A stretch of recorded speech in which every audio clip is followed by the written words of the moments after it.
then that is sufficient to keep the globe warm. But what is happening now, the carbon dioxide concentration has gone up more than 400 ppm, that is 0.04%. It is more than the required what we could have or should have. So these gases, they absorb the solar radiation, and they keep the heat with them. And when they do not radiate, because they absorb the heat, and the surface of the globe is getting warmer.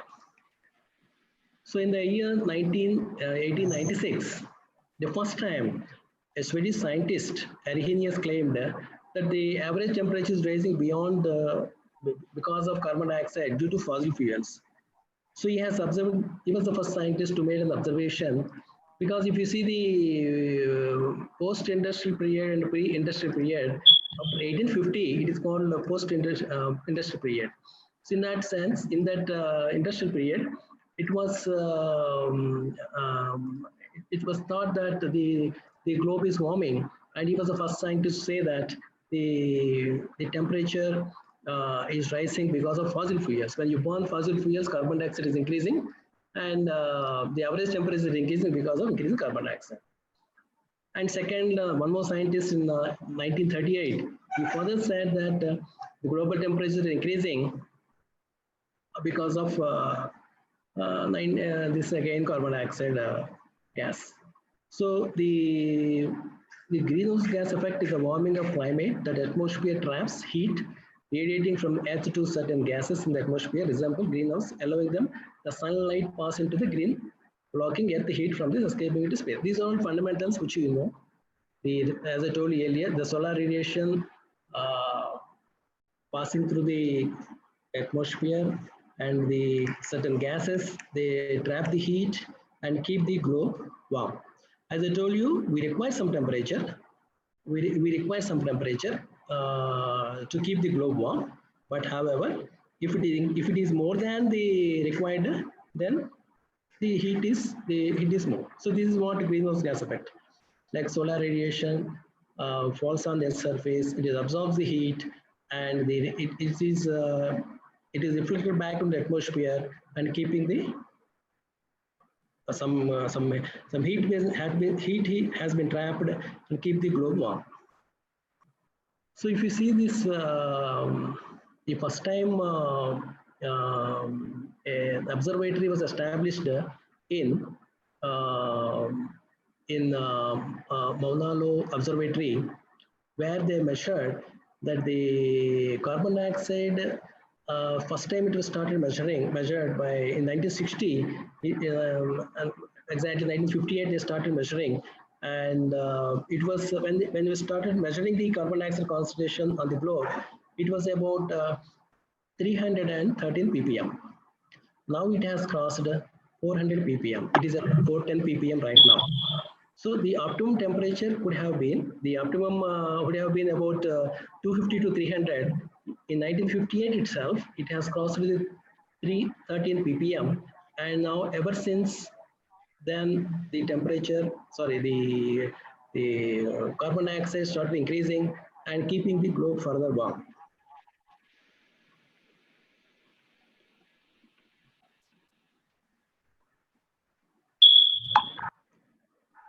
So there are different gases in the atmosphere.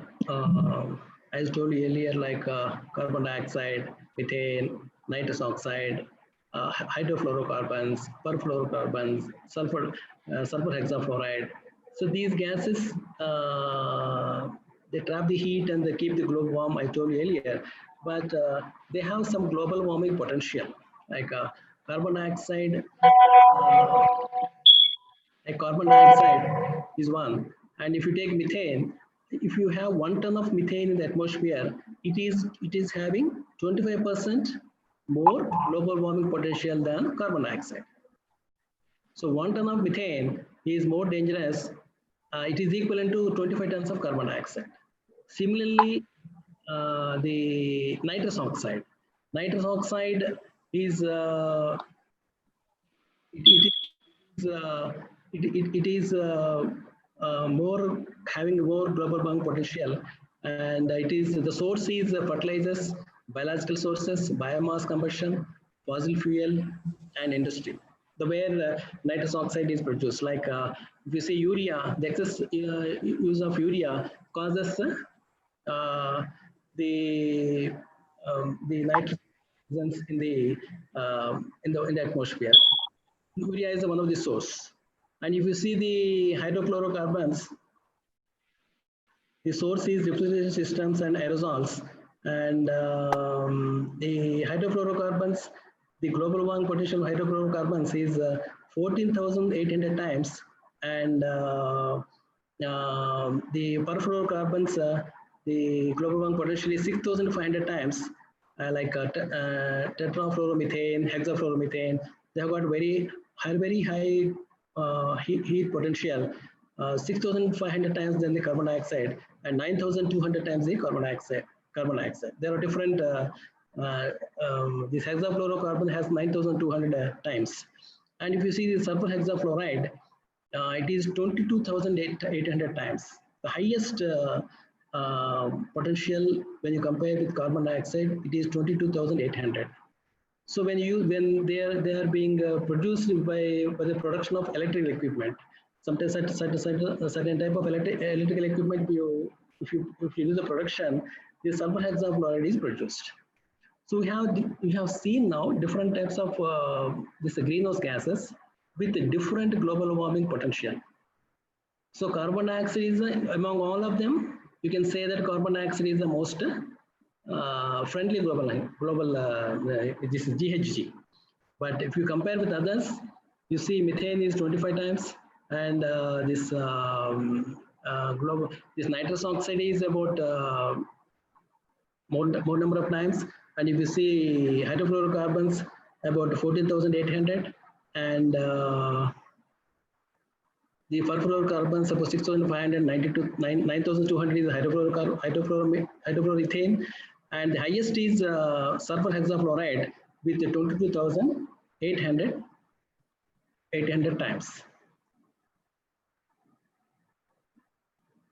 So we have seen now what is the reason for the globe to warm, and we have this. This is because of GHG effect. And let us see some basic concepts of climate. So what is weather? What is climate? See, weather is at a given time, the state of the atmosphere is called weather. At present, you can say what is the weather, what is the temperature, what is the rainfall, or whatever. At a given time, the state of atmosphere, we can call it weather on a given day. But climate is something longer time. If you take weather, the average of weather for a longer time, like 30 years, then you can say the state of climate over a period of 30 years, and how it is changing over the last 30 years from different decades, the first decade and the third decade, over a period of 30 years, how it is changing. So this is called change. Weather is like a given day, given time. Today, weather, what is the weather? The state of atmosphere in a given time. So you can say the climate is usually defined as an average weather, or more rigorously, as a statistical description in terms of the mean and variability of relevant quantities for a period of time, ranging from months to thousands of years. So it may be months, it may be decades, it may be centuries. And the World Meteorological Organization, WMO, has said 30 years might be the optimum period to say about climate. So minimum period required is 30 years. So weather is a short-term phenomena, whereas climate is a long-term phenomena. So what is climate change? So you might have heard about organizations like IPCC, Intergovernmental Panel on Climate Change, or UNFCCC, United Nations Framework Convention on Climate Change. So these are all international organizations where all the countries, most of the countries, about 192 countries. They are members of this convention and this IPCC, Intergovernmental Panel on Climate Change. They are members. So these international organizations have defined the climate change, a change of climate which is attributed directly or indirectly to human activity that alters the composition of the global atmosphere and which is in addition to natural climate variability observed over comparable time periods. So change of climate which is attributed directly or indirectly to human activity. It may be due to human activity, it may be natural activity, maybe volcanoes, tsunamis, it may be natural activity. At the same time, it may be human activity, industrial activity, or it may be deforestation caused by the humans. So that alters the composition of the global atmosphere. These activities which cause the change in the concentration of different gases, composition of different gases in the global atmosphere, which is in addition to natural climate variability. So there is the nature takes care of itself. Nature has recycling, carbon recycling, natural recycling, water recycling. There are different recycling within the nature. They keep happening, but the human interference is causing the changes faster, and some maybe we have to control the certain concentration of these gases to keep the globe under control, which we'll discuss later. So hope you got some the basics of the climate change, like what is global warming and why the globe is warming, and what are the basic concepts of climate change, what is weather, what is climate, and what is climate change, why it is happening because of greenhouse gases and all. So the what is that international community is acting on these changes. I told you earlier that we have IPCC, Intergovernmental Panel on Climate Change, which was established in 1988, and they bring out reports every 5 to 6 years. We call it assessment reports 1, assessment report 2, and AR5. The key messages of IPCC AR5. AR5 is assessment report 5. So it was released in 2014, and AR5, AR6 will come next year, 2022. It will come in 2022. Next couple of years. After a couple of years, we will get the AR6 report. So the recent report is AR5, and there was a intermediate report in between. They have released in 2018, report 1.5. You may be familiar with these reports. So what are the key messages of this AR5? This IPCC, I told you, all the international scientists drawn from different countries, they prepare these reports, and they are being referred to different eminent scientists, and they decide the authenticity of the reports is again and again confirmed with the different scientists, and then they bring out the reports. So if you see, the key message is the average surface temperature has already increased by 0.85 degree from 1880 to 2012. So if we see the post-industrial period is after 1850, and the temperatures when they started observing from 1880 to 2012, the global average surface temperature has increased by 0.85 degree up to 2012. So later report says that it has crossed about 1 degree by 2018 with high confidence. It is to be still established. It may come up in the 2022 report, but the 2018 report says that with high confidence, the temperature has already crossed about 1 degree, the global surface temperature.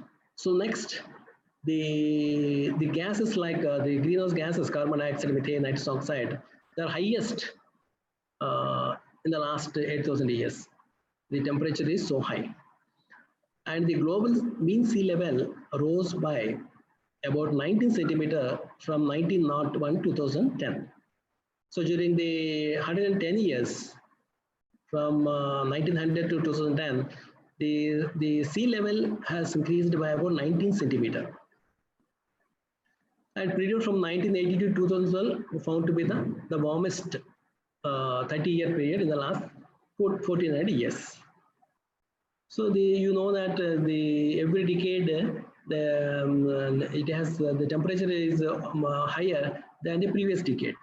We have that that we have been hearing about this about the temperatures has been increasing year by year, and the present decade is having much higher temperature than the previous decade. So next, the greenhouse gas need to be. So what are the steps to be taken to reduce these gases, and how best we can keep down the temperature by reducing these gases? So the greenhouse gas need to be cut by 40 to 70% by 2050 from the year 2010 level. Whatever the greenhouse gases are present in 2010 level, those have to be cut about 40 to 70%. And the fossil fuel should be phased out completely in power generation by 2100. See, most of the energy needs are met by fossil fuel. About 70%, 70 to 80%, the energy needs are met by fossil fuel. And the carbon dioxide, the emissions, the greenhouse gases in terms of carbon dioxide, the mostly comes from energy. Next, transportation. Okay. So if you see the international community proposes to cut down the completely phase out the fossil fuels. No more coal energy by the year 2100. We need to look for renewable energy sources by 2100.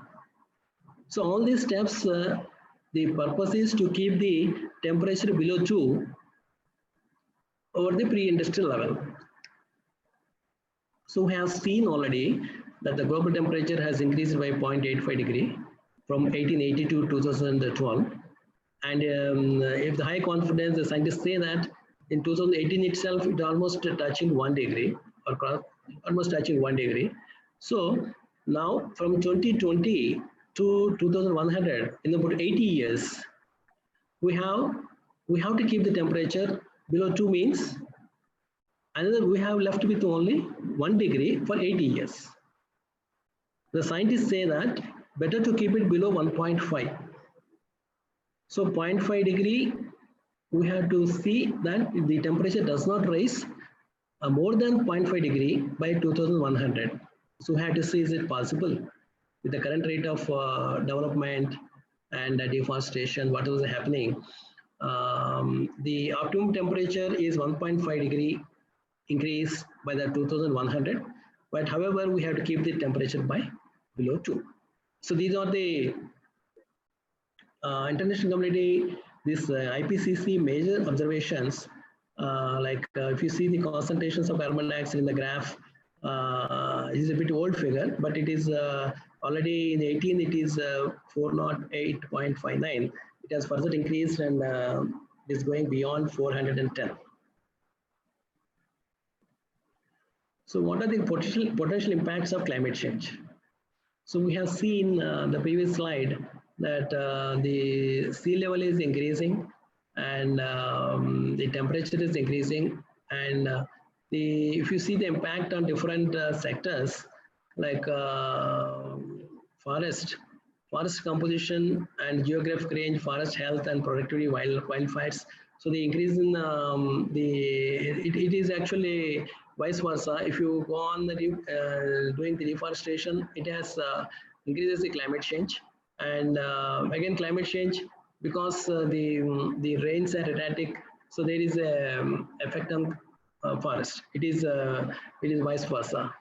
And the erosion of beaches, inundation of coastal lands, additional costs to protect coastal communities, and these are the coastal areas get affected. If you see India, we have more than 8,000 kilometer coastal line, and we have one side Himalayas, and on the other side we have this coastline. and all our minerals, they are under the forest. So we have ice on one side, we have got water on one side, salt water, and all our minerals, they are under the forest.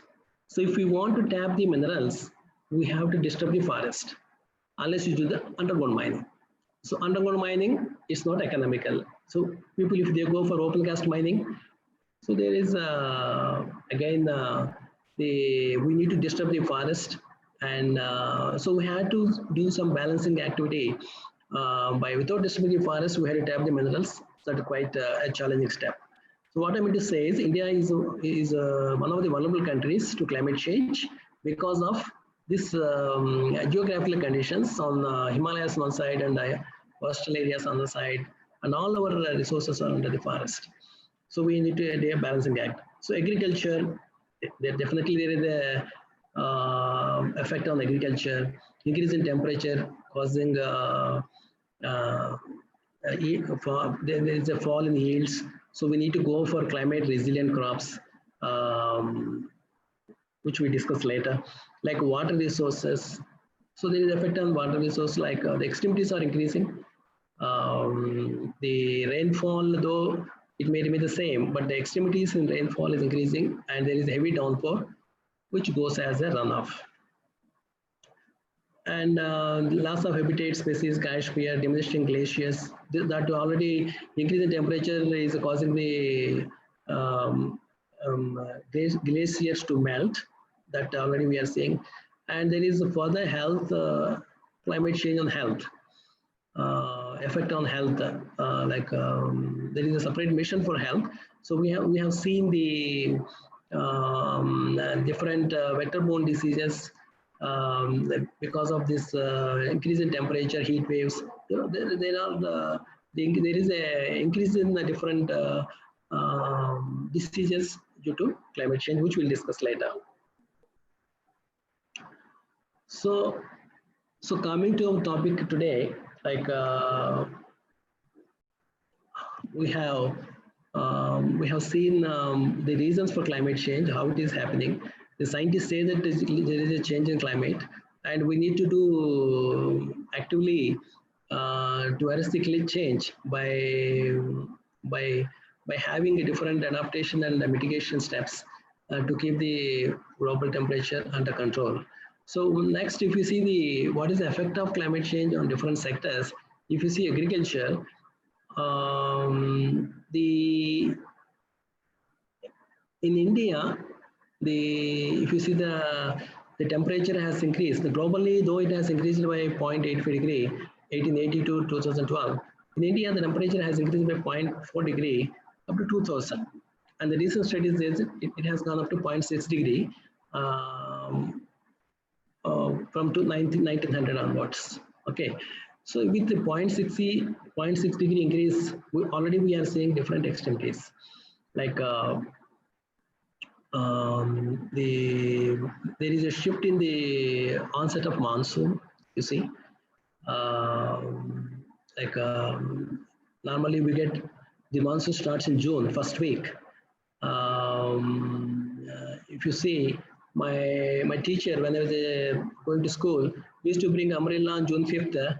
And it was sure that it rains on around that period, like 5th or 6th June. But nowadays it has changed. So it is shifting to June, second week, third week. Sometimes there is no rainfall in June itself, and you get rain in July. And there is a shifting of the monsoon, northeast monsoon, and now in August, we are getting plenty of rains in this part of India, in Hyderabad. So the shift in monsoon, and it is causing the effect on the agriculture. And one study says that if 1 degree increase in temperature will cause the yield of rice to go down by at least 1 ton. The ICR report, our report says that if the temperature increases by 1 degree, there is a fall of 1 ton of rice per hectare. So the the effect already started showing, and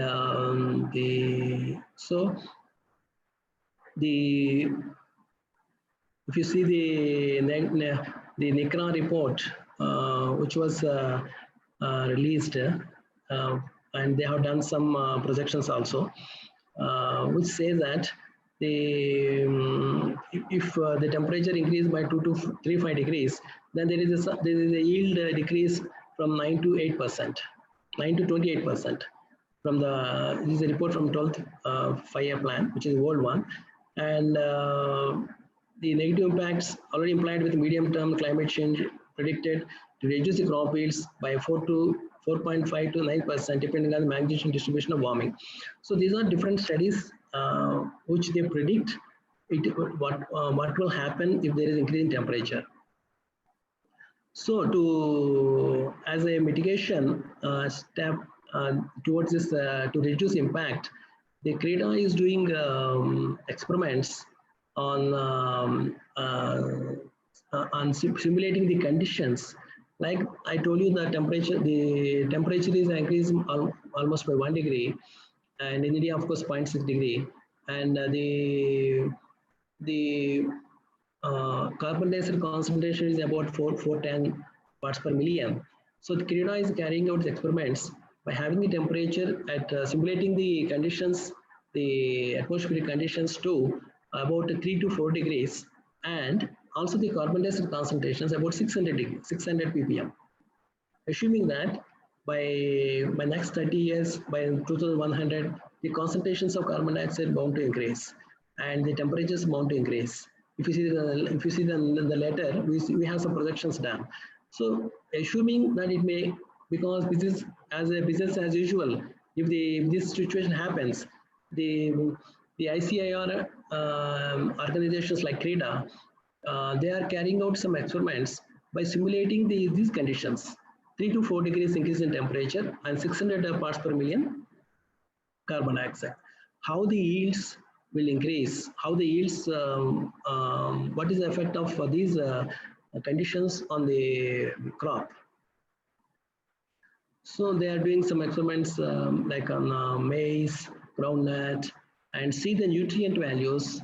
So if you see, if there is a more carbon dioxide in the atmosphere, so there is more carbohydrates forming in the seed, and the other nutrients may get reduced, because during photosynthesis more carbon dioxide is absorbed, and more the seed will have, the grain or whatever, it will have more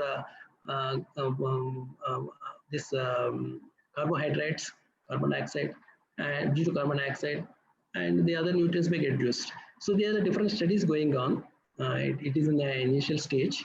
So the government already started on those lines, and because we have high population, like about 1.3, more than 1.3 billion. The global population is about 7.8 billion, and by 2050, the temperature, this population will go up to 9.8 billion, 9.7 billion. Another 2 billions may be added by 2050.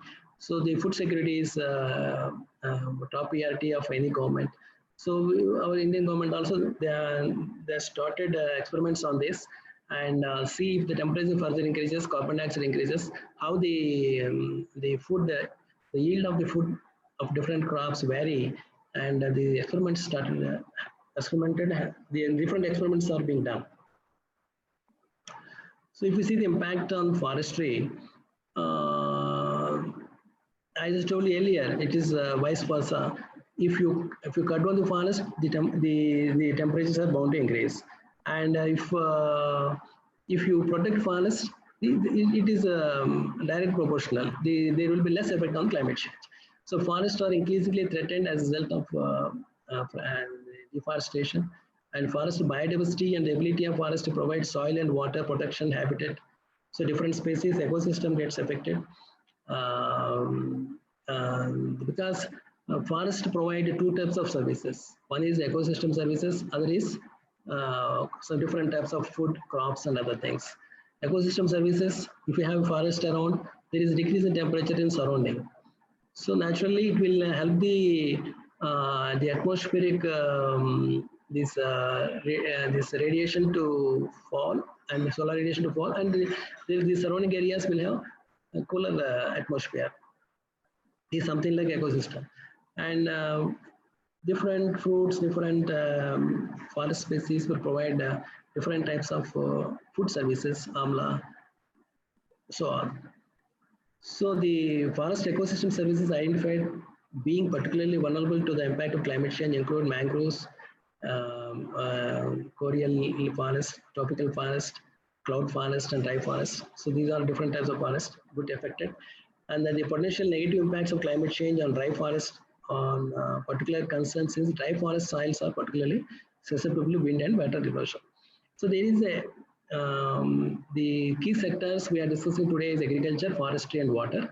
So there is agriculture is one of the key sectors because it is the main. We have to look at food security. So the agriculture is one of the affected, definitely affected by climate change, and experiments are going on to improve the yields. And next is on forestry. It has got both the mutual forestry effect on climate change and the climate change effect on forest, and soil erosion on due to heavy extremities, heavy rain, is the forest, the soil erosion takes place. And next, if you see the impacts of on water, the most of the studies by IPCC scientists say that there may not be much change in rainfall, annual rainfall, but the distribution of rainfall gets affected, and you may get the extremities, heavy rainfall. Like if you suppose if you see Telangana, the rainfall is about 900 mm, 905 mm is annual rainfall. Suppose if we get rain in both northeast monsoon and southwest monsoon. Northeast monsoon contributes about 80 to 85%. So in these conditions, the rainfall during the June, July, August, September, these are the 4 months for northeast monsoon, let us suppose. So instead of already we have seen there is a shift in monsoon. The rainfall in June has come down drastically, and July somewhat. In August we are getting more rains. So there is a shift in monsoon, and so we may get more rain. The rainfall get distributed in such a way that the number of rainy days comes down, and it is not distributed over the monsoon season. The number of rainy days have substantially have come down, and the number of extreme rainy days are increasing year by year. So this is causing the more rains in a short time, and there is more runoff into the different rivers, and most of the water goes into the sea unless you have the methodology to harvest the water in a faster way. So if you see the IPCC report, the high latitude and land masses are likely to experience greater amounts of precipitation due to the additional water carrying capacity of the warming troposphere. Many mid-latitude and subtropical and semi-arid regions will likely experience less precipitation. So we fall under subtropical and tropical and semi-arid regions, like we may experience less precipitation, but we have to do some modeling, which we'll discuss later in our part in Telangana, how the future predictions are there. We'll discuss in the coming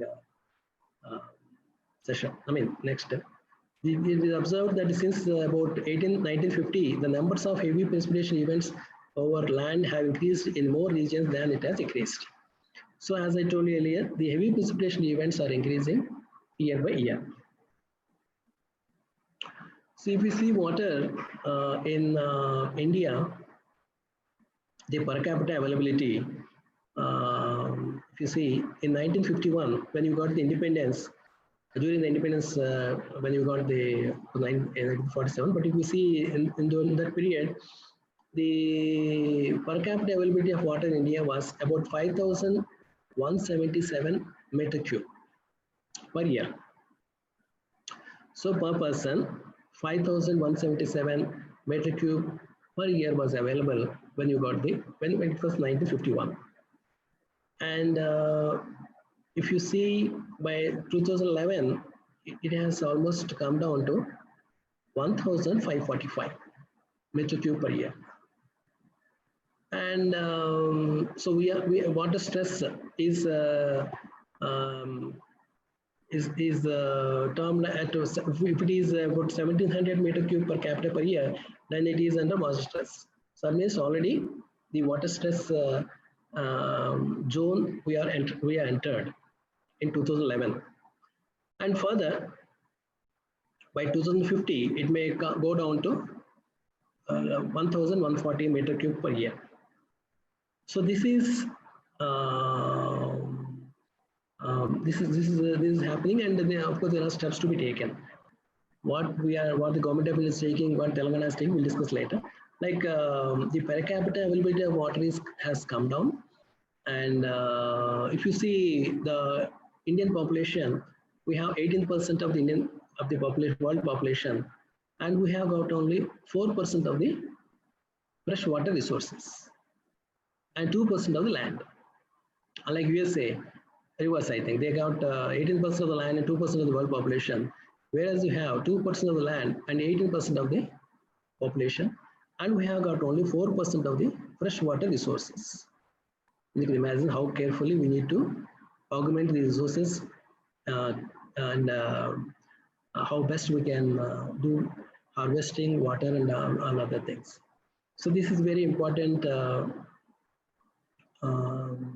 slide, like how the water is per capita is going down in India, and how fast we have to react to preserve water resources for the future generations. So we have seen now the causes of climate change and the effect of climate change on key sectors like agriculture, forest and water. And now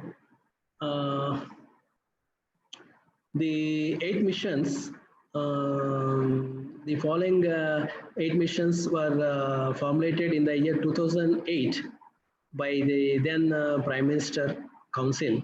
So we have 8 missions like National Solar Mission, National Mission for Enhanced Energy Efficiency, National Mission on Sustainable Habitat, National Water Mission, National Mission for Sustaining the Himalayan Ecosystem, National Mission for Green India, National Mission for Sustainable Agriculture, National Mission on Strategic Knowledge for Climate Change. See, to combat climate change, to arrest climate change, the government of India has thought that we should take the actions in a mission mode, and initially 8 missions were formulated, like the solar mission for renewable energy and the mission for enhanced energy efficiency. In each organization, how best they can have the energy efficiency by having maybe LED lights, or how best they can reduce the energy in different in their different sections, how best they can reduce. And National Mission for Sustainable Habitat is one, and Water Mission, National Water Mission (NWM) is one mission where how to conserve the water resources. There are different activities being done on National Water Mission, and Himalayan ecosystem is one. I told you we have 12 states along Himalayas. Out of 29 states, we have 12 states along Himalaya which are bordering with the Himalayas. And National Mission for Green India, increasing the forest cover is the main theme, and sustainable agriculture, how best we can improve the agriculture to have the food security, and strategic knowledge and climate change.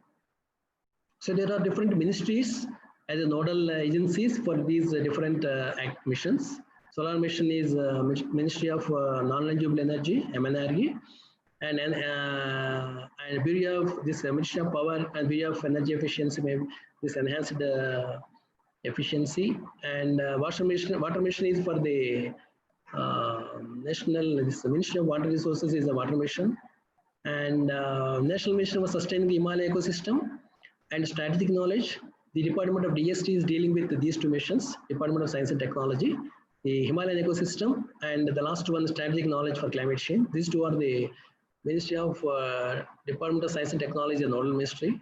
And of course, the Ministry of Environment and Forest is the nodal agency for Green India. And the Agriculture Ministry is the Sustainable Agriculture.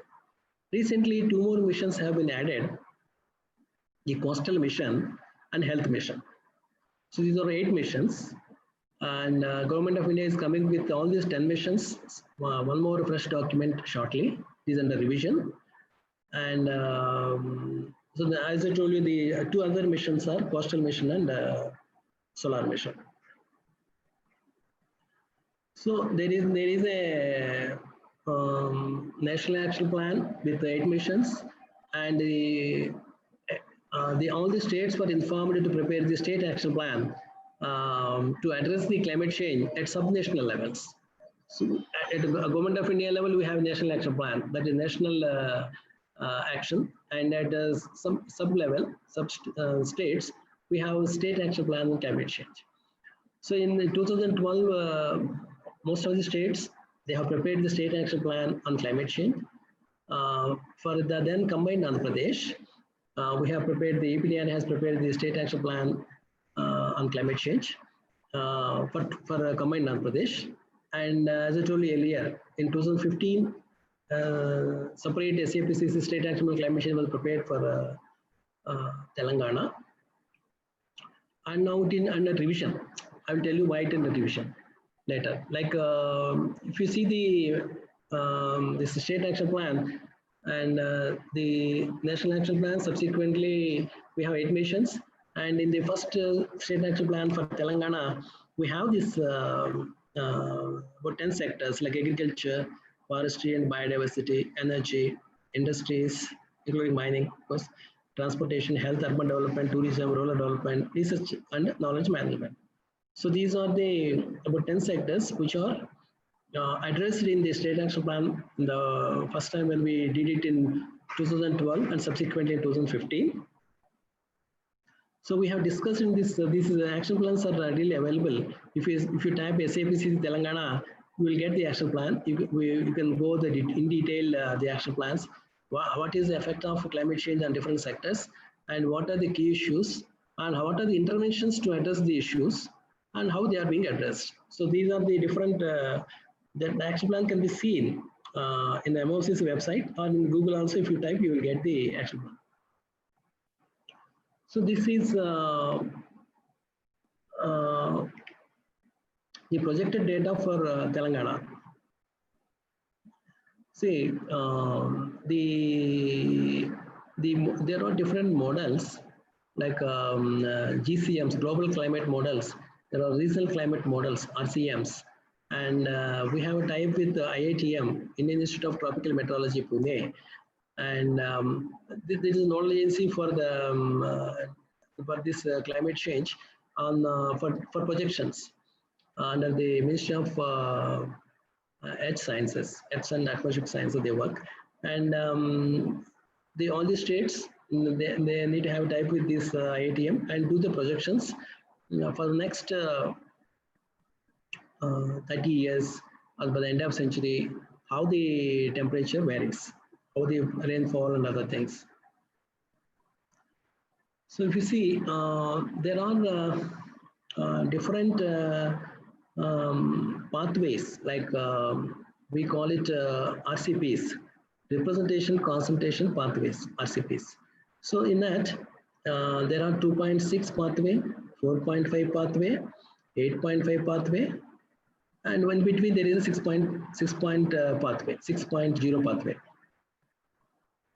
These pathways means 2.5 pathway means, see, you know that when solar radiation falls on the earth radiates back the energy into the atmosphere.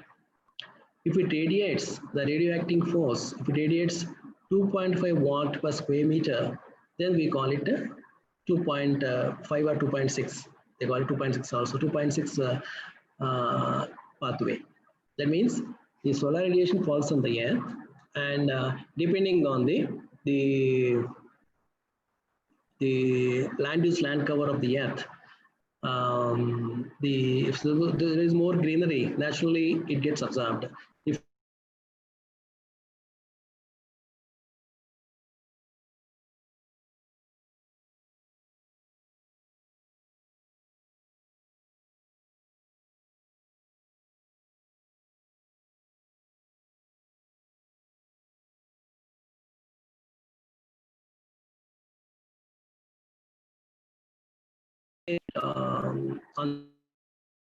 so that is 2.6. If it radiates,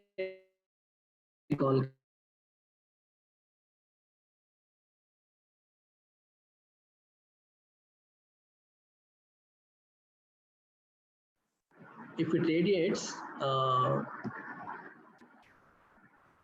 yeah.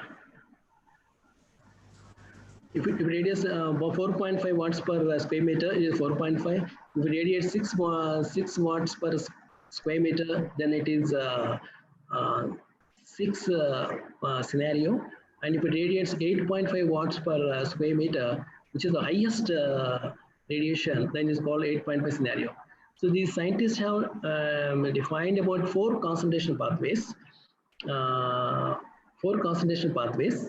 In addressing the climate change for future projections.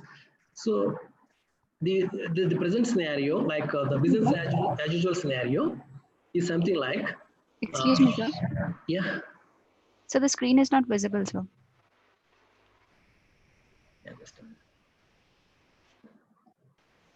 Maybe you need to share your screen again. Okay.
Screen sharing, I don't.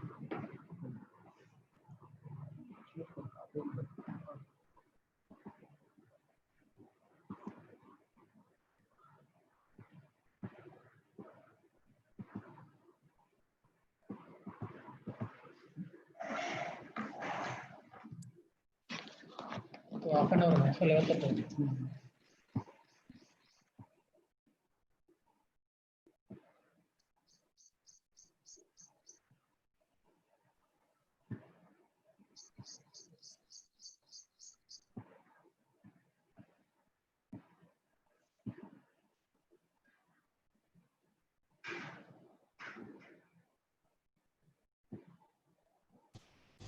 Is it visible now, sir?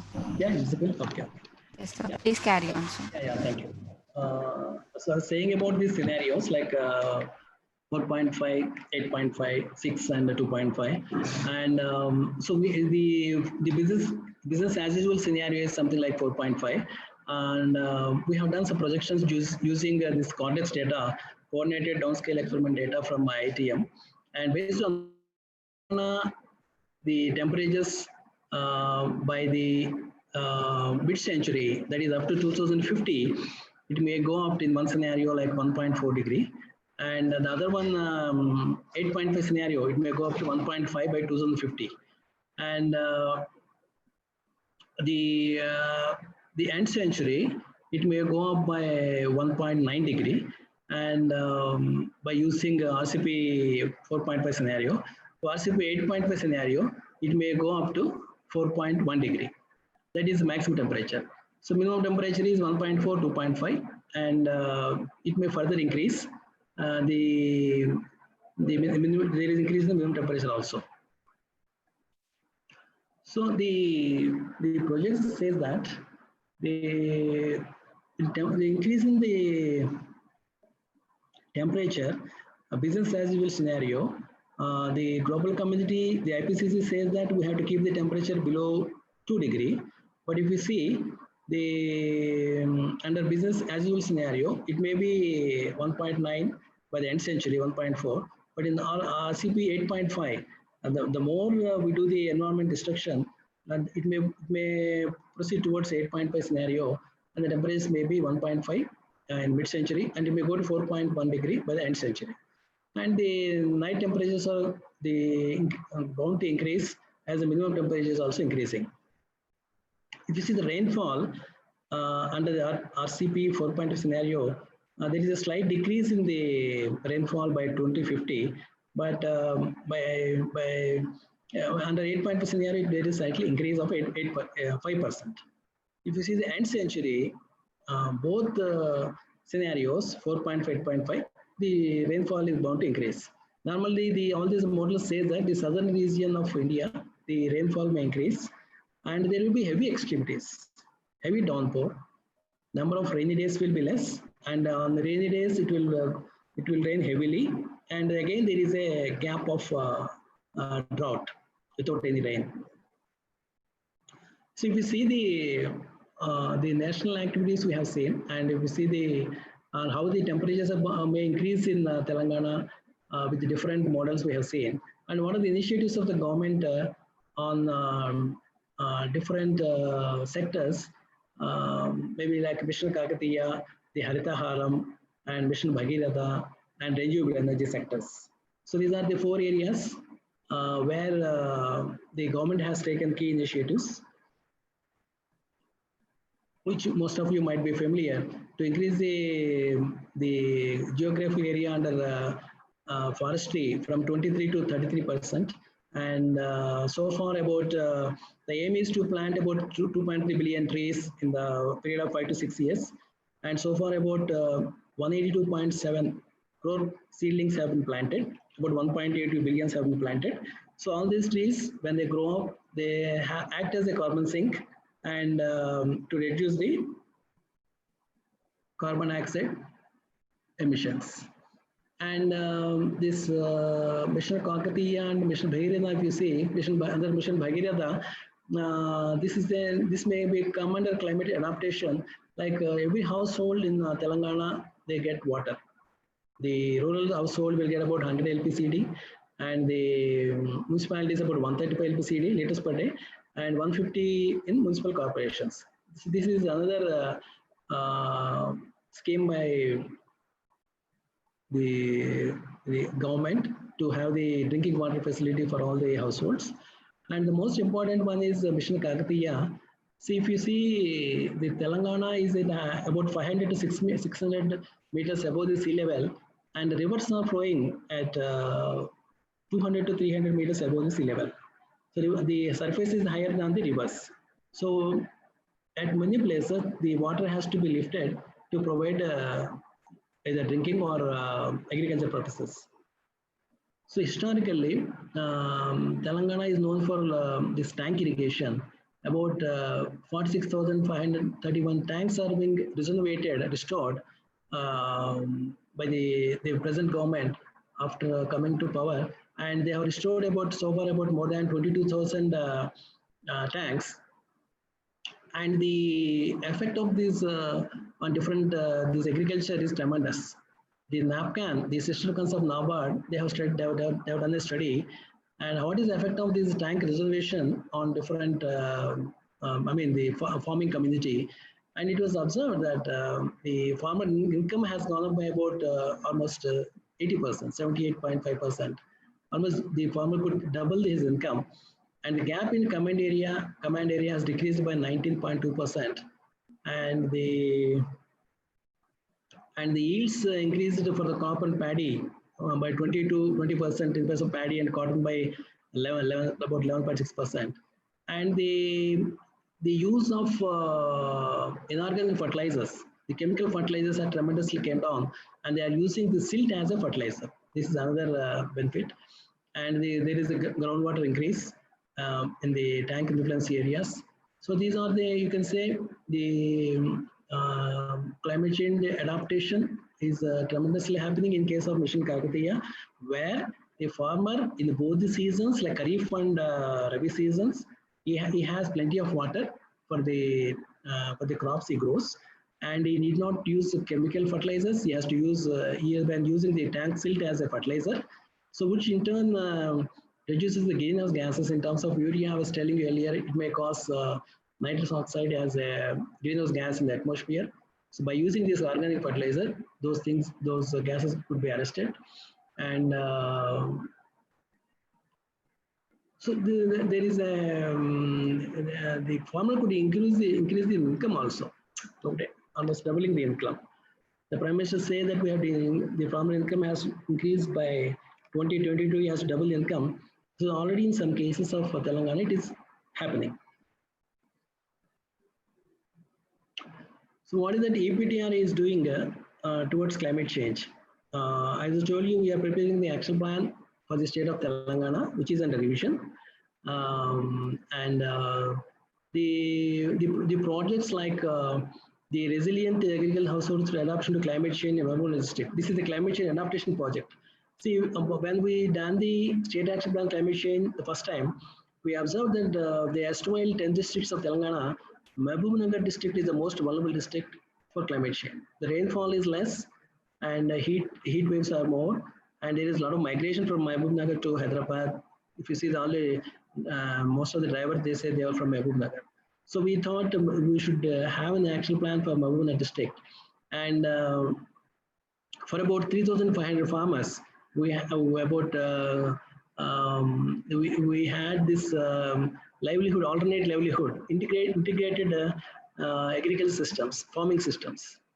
Like the farmer has very less land holding of 1 acre or 2 acres. So we have picked up about 3,500 farmers.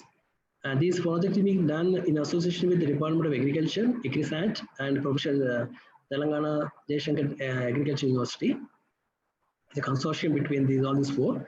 And EPTR played the major role in securing the project from Government of India, about 25 crores project. And so through NABARD, the funds are being released. About 3,500 farmers in the Mehboob district, which is now being reorganized into 4 districts. The project is falling in 3 districts like Mehboob Nagar, this Nagar Kurnool and Vanpati districts. About 15 villages and 3 mandals, about 3,500 farmers. They get some alternate livelihood in the form of a climate resilient seed from the Department of Agriculture. They go for basra, maize, so climate resilient crops, which are less water intensive, and that is under a crop component.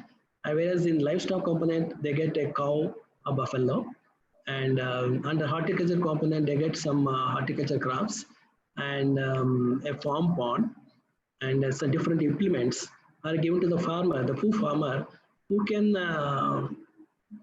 have these alternate livelihoods in the form of these integrating farming systems. Like if they lose in crop component, they may get from livestock component, a poultry, or a dairy. So this is underway in these districts. This is the climate change adaptation project. And now the second one is restoration of degraded landscapes to natural ecosystems for climate resilience and improvement of vulnerable communities in Telangana. We have picked up about 11 forest blocks in different parts of Telangana, and these forests are being restored to their natural landscapes, and fruit-bearing species are being planted so that the local community, they have this, they can sell the forest produce and improve the livelihoods. This is the recent project which is underway. And the strengthening of climate change center in Telangana. And we have this a climate change portal, knowledge portal, which anyone of can access it under the EPTRA website. So we have a knowledge portal where we keep the information related to different activities being done by the state and the EPTRA on climate change. And we have state action plan water sector for Telangana, Nagaland, Mizoram. See, I was telling you earlier about this National Water Mission. The National Water Mission has directed all the states to prepare the action plan specifically for water sector. See, water sector is one of the important component of component to be dealt with to address climate change. So, Government of India thought that we should have a separate action plan for water sector and a water budget, like a finance budget. We should have a water budget. So what are the, like a finance, you have an income, you have expenditure. Similarly in the water, so what are the water resources, how they are being utilized. So you have surface water, you have groundwater, you have wastewater under supply side. So what is how they are being on demand side, you have got agriculture, which is the largest consumer, about 85%, and you have got industry and domestic. Rest 15% by domestic and industry. So if there are only good practices to be learned from among the states, so this action plan will improve. Maybe somebody may be using for 1 ton of steel less water. Somebody may be using more in industry. If you see, whereas in agriculture, if you see, maybe some states they are using less water and have higher production. So we can learn from when you make these plans. There is a cross learning among the states. When it comes to industry, suppose if you take steel industry, some states may be using more water for 1 ton of steel and some may be less. So they want to tap all these success stories, and water department should be under one ministry, like finance department. Finance department control all the expenditure income. Like water also should be controlled by one ministry, where the water can be utilized in such a way, in an efficient way, so that the most important component of this nature, this can be preserved and utilized in a proper, efficient manner. Agriculture, they consume about 85% of water. So when somebody is saying that the farmer, normally we call farmer Annadata, he provides food. But now people say that he has also provided water, like he has to use less water so that the water can be utilized for other purposes by drip irrigation. In rice also people say that we need not flood the field, even if it is having 80% of the moisture, that is sufficient give the optimum yields of rice. So next, there is a state action plan climate change revision, and we are doing also capacity building programs. So if you see the why the SAP is being revised, under climate change we have different meetings happening under COP, Conference of Parties, conducted by UNFCCC, United Nations Framework on Climate Change. So these conference of parties, which held in COP21 in 2015, is one of the most important conference, under which each country has submitted. They have committed that they will reduce the emissions. They call it NDCs, nationally determined contributions. Each country has committed that they will reduce the emissions by this much percentage, and they will increase the forestry sink, and they will also increase this renewable energy composition in the energy. So all 192 countries, they made a commitment to UNFCCC. India has also committed. In view of these commitments made, the government of India has directed all the states to revise the state action plan, which is under revision now. Probably, but this year we'll have a revised action plan, which will be submitted to government of India. So this is the NDC commitments, intended nationally determined contributions by India. What is the commitment they have made? To reduce emissions intensity of its GDP by 33 to 35% by 2030. This is one of the commitment India has made. So in Telangana, the inventariation of greenhouse gases we already started, and that is underway. And the coming to power, so we are more using coal as a major source of energy. So by 2030, we should have 40% of our energy from renewable sources, maybe solar, wind, partly hydro. So this is one commitment the government of India has committed to international community. 40% of the energy will be met from renewable energy sources. The third one is additionally about 2.5 to 3 billion tons of carbon dioxide equivalent to additional forestry. So we will create additional forestry to create additional carbon sink of 2.5 to 3 billion tons. So this is the third commitment we have made. And then coming to Telangana, where we are in terms of these actions, like there is the inventariation of greenhouse gases is being done, and solar energy we have touched about 3,600 megawatts. Our total energy is about 1,400,000 megawatts, and by using the Kaleshwaram it will further increase. So if you meet the 40% of energy needs from solar or any other renewable energy, then we are on par with national target. So we are about 20 to 23% right now of our total energy we produce. We are meeting the renewable energy to the extent of about 23%. So we are now only 2020. We have 2030 is again some 10 years away.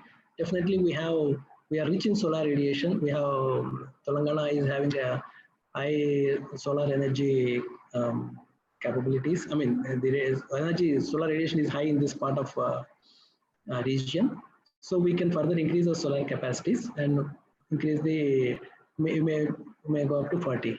And this Hartaharam and these schemes have additionally carbon sink, and which is already about, we have 10 million tons of carbon sink, but we may have another, when this 2.3 billion trees survive and they act as a carbon sink, and after few years it will further increase the carbon sink for this for reaching the whatever target we can because in this part, in the whatever geographical area we have to meet about 32 now at present 1/3 of area. Our target is to have the greenery. So by having this Hartaharam scheme will further increase the activities, the carbon sink under this further increase the carbon sink. So we are on par with the national goals to meet different targets that we have been assigned by Government of India, and out of which the water sector we are doing well, by having the Mission Kakatiya schemes, and optimal utilization of water is also being planned, and the EPTRI we are also doing the state action plan, specifically water sector for the state of Nagaland and Mizoram as well. The water budgeting, we call it specific action plan, nothing but water budgeting. So what are your resources, how the resources being used, whether they are used efficiently. If there is any scope for better utilization, we can use, we can plan in such a way, or if there is some other states they are doing better, there is some cross learning. And there are some villages, they say that we have this water dashboard.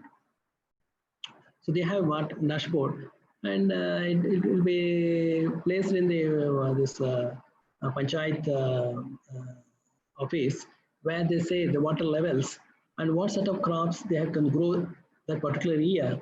If there is a sufficient groundwater level, they can plan water intensive crops.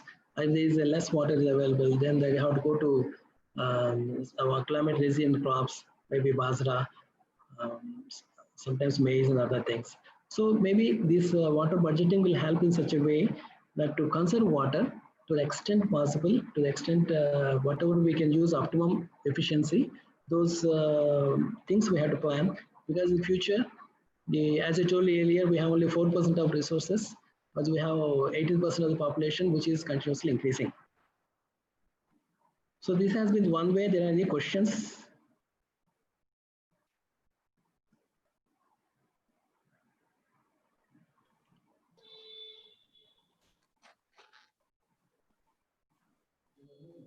Hello, sir. Am I audible, sir? Hello? Am I audible? Yeah, Sir? now, yeah, voice is very low, ma'am. Sir, is it okay now? Yeah, it's okay, ma'am, please. Sir, if you are done with your lecture, Yeah. then we will have the questions, sir. Yeah, it's almost over, ma'am. I thought 5 minutes is left. Maybe I can have it. Yes, sir. Yes, sir. So now we will see the chat box, sir. If we have any questions, then we can have the questions. The participants, whoever wants to ask the questions, they can come and ask the question. There's a question in the question and answer box, ma'am. Yes. Carry on.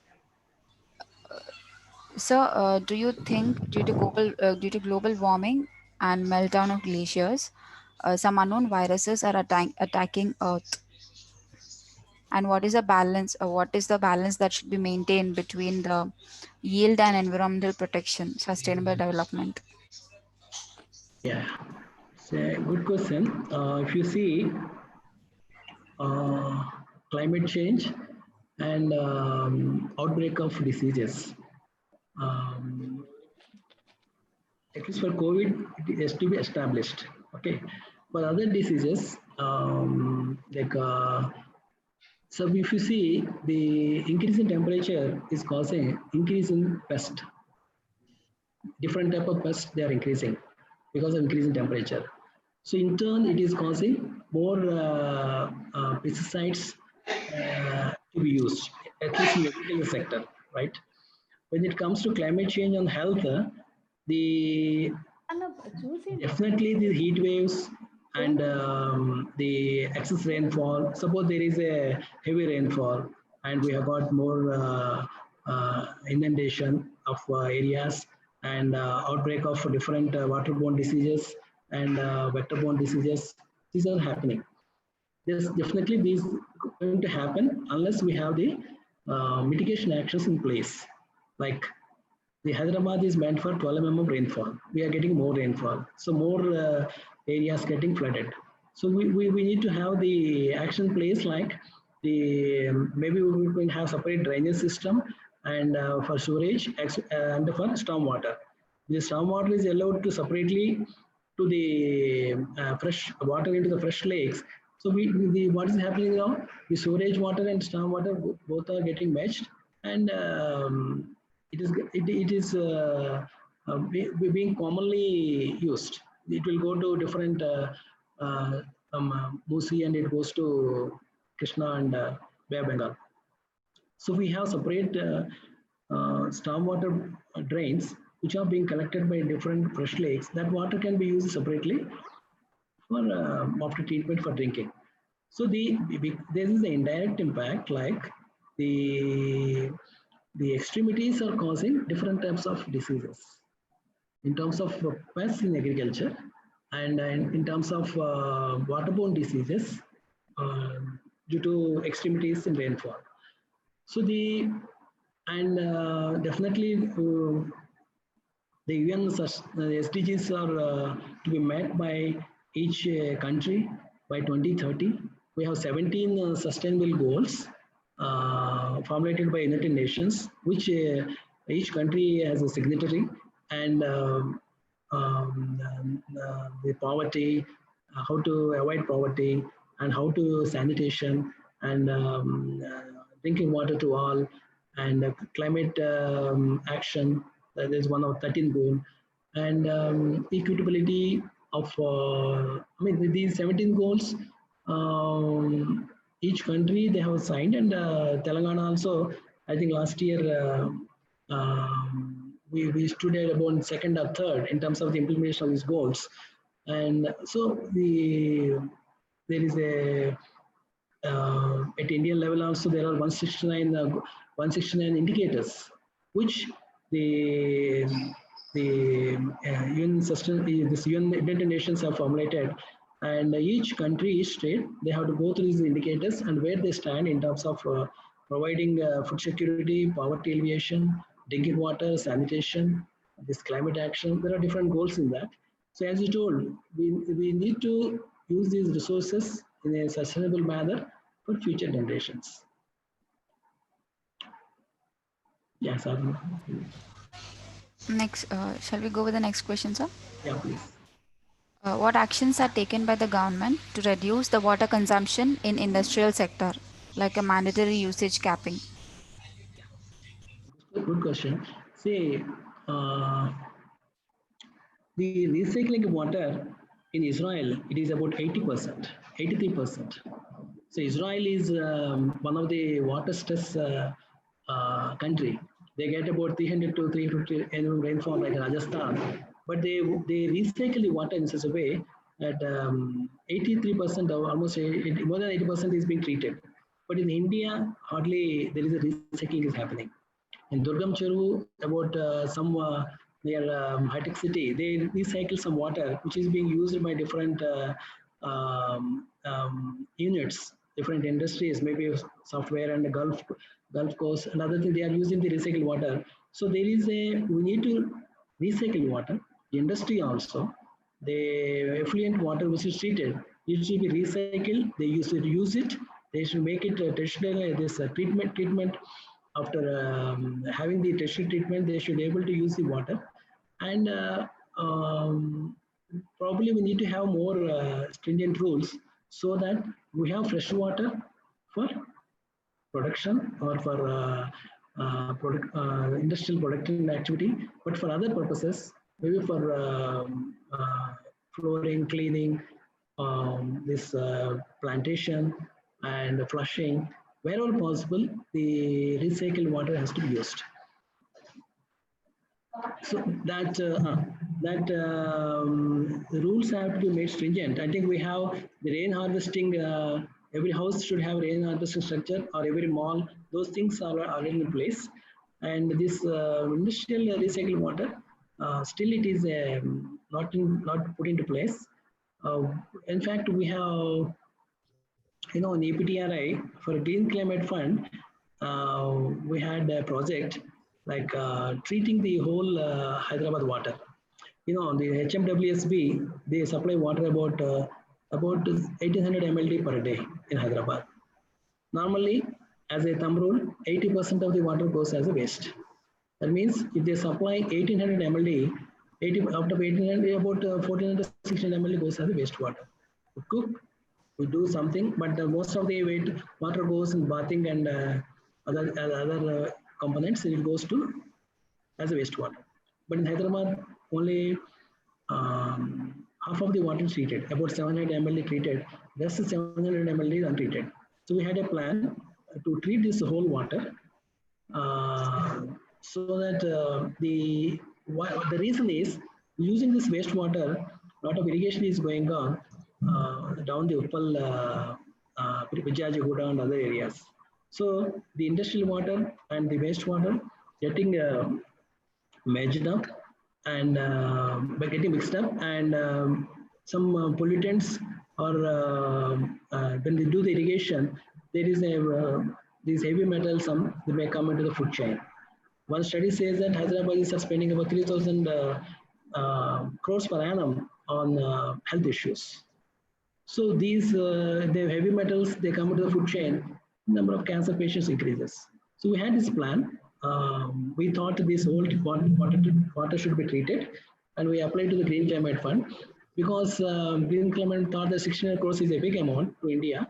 So there should be hybrid finance structure, like the state government or some private parties also going to contribute.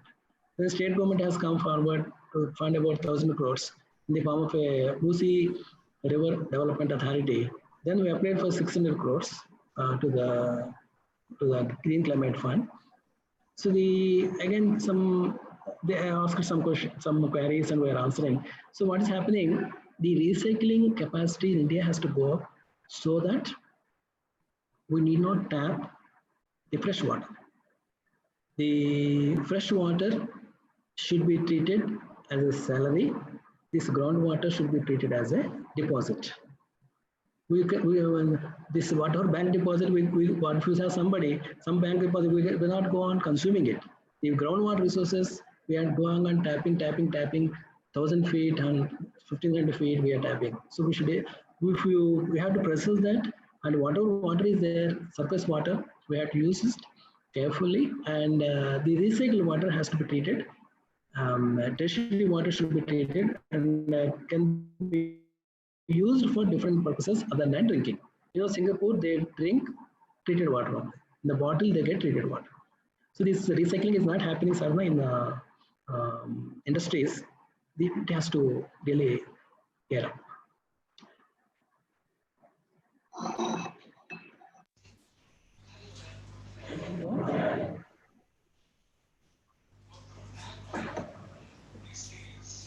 Yes, sir. Yeah. Sir, would you please explain the scope and initiatives taken by our state government with regards to the nuclear energy, in addition to which, in addition to other renewable energy sources, and also any specific rules placed by the government for increasing dependency onto biofuels than the fossil fuels? Nuclear energy, there is still a radiation as one of the hazards there. But when it comes to biomass, waste to energy plants, um, the initial studies say that they are not financially viable, but we need to go for them because we don't have the space to go on dumping the waste. It may be financially viable or not. As I told you earlier, we are 18% of the population and 2% of the world land. The 18% of the population go on producing the waste and this municipal solid waste, whatever is happening, and biomass. So these partially the biomass has to be used as a fodder. If you think there is excess biomass other than which cannot be used as a fodder, then the biomass plants and this waste energy plants, they may consume this waste and see that we can avoid the dumping of this waste, and for which there is not much space. So, as your question is concerned, there is still hazard with the nuclear, but with regards to biomass and this municipal solid waste, then we can go for this energy waste to energy plants, which is coming up in this in Hyderabad at least, because we are the independent engineer for this waste produced in Hyderabad with GHMC. We are working for the last 10 years, and the waste energy plant is coming up in the Jahannagar area to whatever waste is there that we convert to energy. We have to see the economics later, because we cannot go on dumping. The space is definitely important, definitely the constraint. So wherever the excess biomass is there, there are already 2 plants in Telangana which are not working to the capacity because of non-availability of the biomass. So we need to see the availability of the biomass before expanding these waste to biomass energy plants. There's a question from Dr. Razia Sultana, ma'am. Is there any subsidy and guidance for residents if they want to go for solar energy? There are different schemes available. Government of India and MNRE, I have to see how much is there. But if you see the Telangana Non-Renewable Energy Corporation Limited, they are the nodal agency for the state of Telangana in providing this solar energy needs. So definitely for residents, there is some reduction in terms of when they go for solar, they have some discount, but I'm not sure how much it is. We need to see. Yes. Dr. Rajya, ma'am? Yeah. Raja ma'am is in the panel, but maybe ma'am is not available yet. Okay. There is some debate available for residents. If they go for a solar rooftops, definitely there is some debate available. It keeps changing. Maybe the Telangana, TS Redco they call it, they can provide the details. And there's a participant from Nagaland.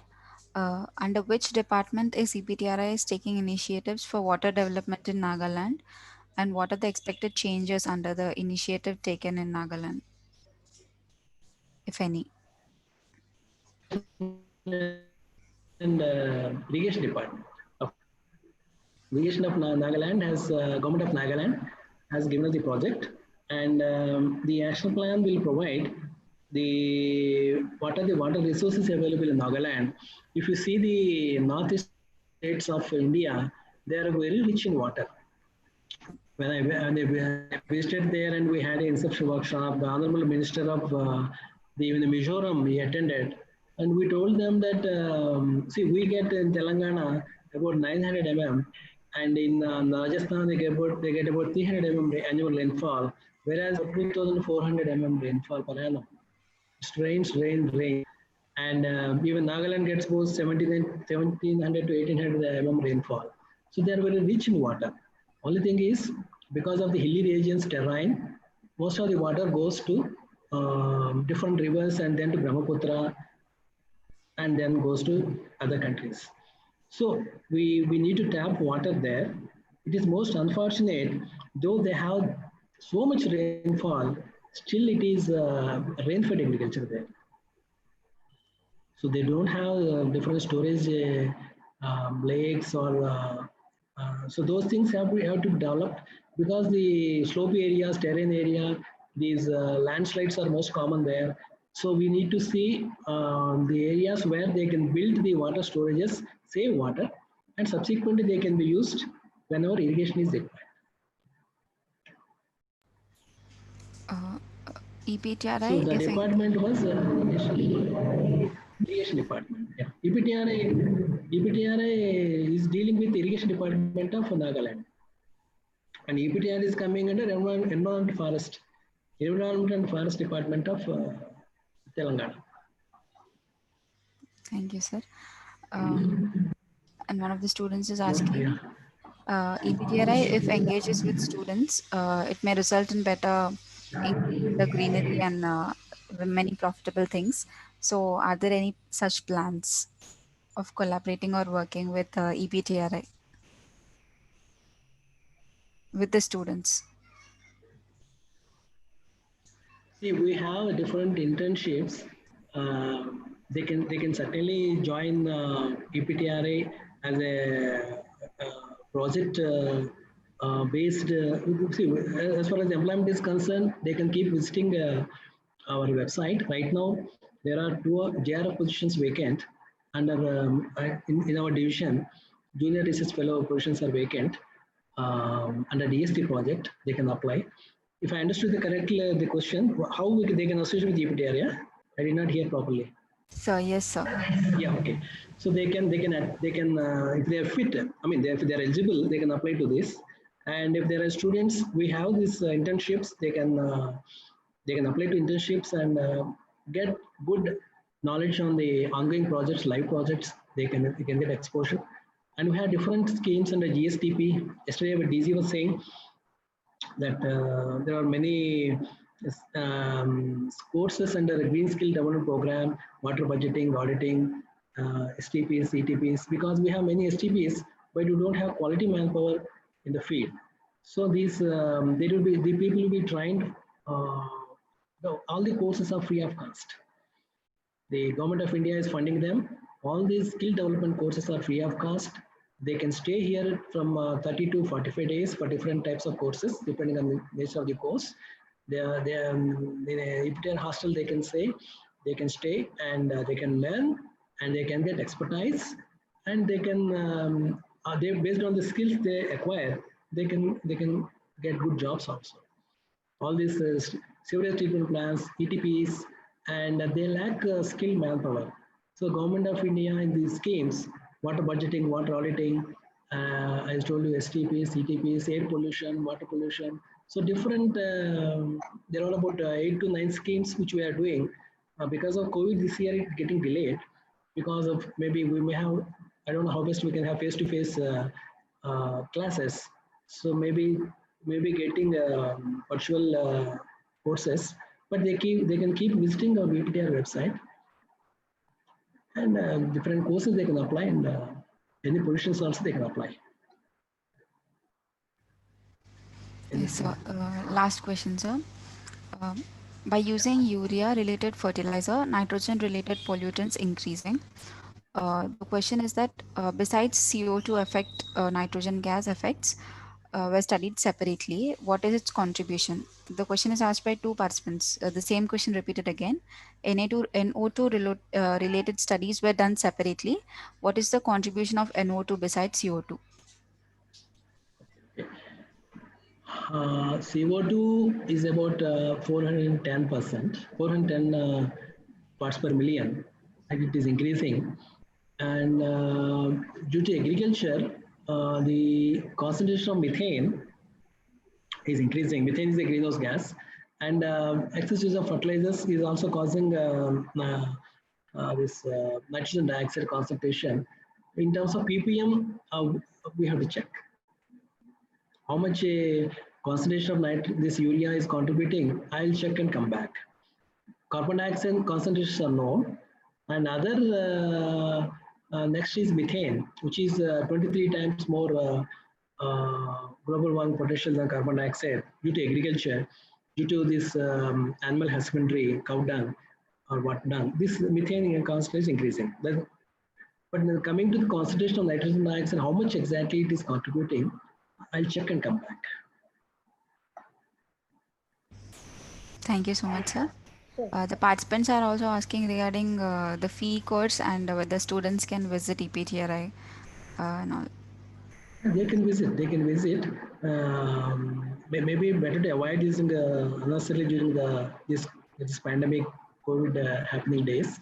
But they can keep visiting our website, and they can appropriately apply, and they can definitely join in different courses. Thank you very much, sir. Thank you, now I would request Dr. D. Sashikala ma'am to take over. Okay, Sadhana.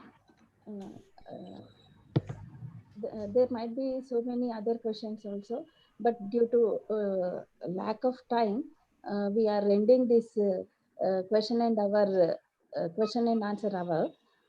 Now, it's my privilege to have Dr. J. Seshaswini, sir, a scientist from EPTRI. Hello. Almost 40-50 minutes ఎక్కువైపోయింది సాధన. Hello. Hello. Hello. Am I audible? Yes, ma'am. Yes, You're audible, ma'am. Yes, sir. Yes, sir. It's our pleasure, sir. You are here to transfer your knowledge to our participants. And sir has given wider knowledge regarding this climate change. Actually, for our course, this climate change topic is the basic of all, because why we are bothered much means due to changes in the climate, we are bothering much because we are not getting proper rains. Our temperatures are increasing day by day. So these are all the consequences with the present situation. So that's why only people are getting awareness regarding all these facts. Sir has given wider knowledge, and also he has thrown light on different national and subnational green action plans. So it is the duty of participants to utilize this knowledge for your future endeavors. Thank you very much, sir. In future also, we the three organizers will be in contact with you, sir, further association and also for research work activities. We the organizers or anyone from participants also will like to collaborate with you, sir. Thank you very much for sparing your valuable time for this short-term course, sir. Thank you very much, sir. Thank you, ma'am. Thank you very much. We are very honored to participate with OU in these activities. As our DZ also told yesterday, we'll take it forward, ma'am. Thanks a lot. Thank you, sir. Thank you very much, sir. Thank you, sir. Over to Sadhana. Yes, ma'am. Now we would start the next session. Ma'am is sir, please your screen sharing should be stopped now, sir. Thank you, sir.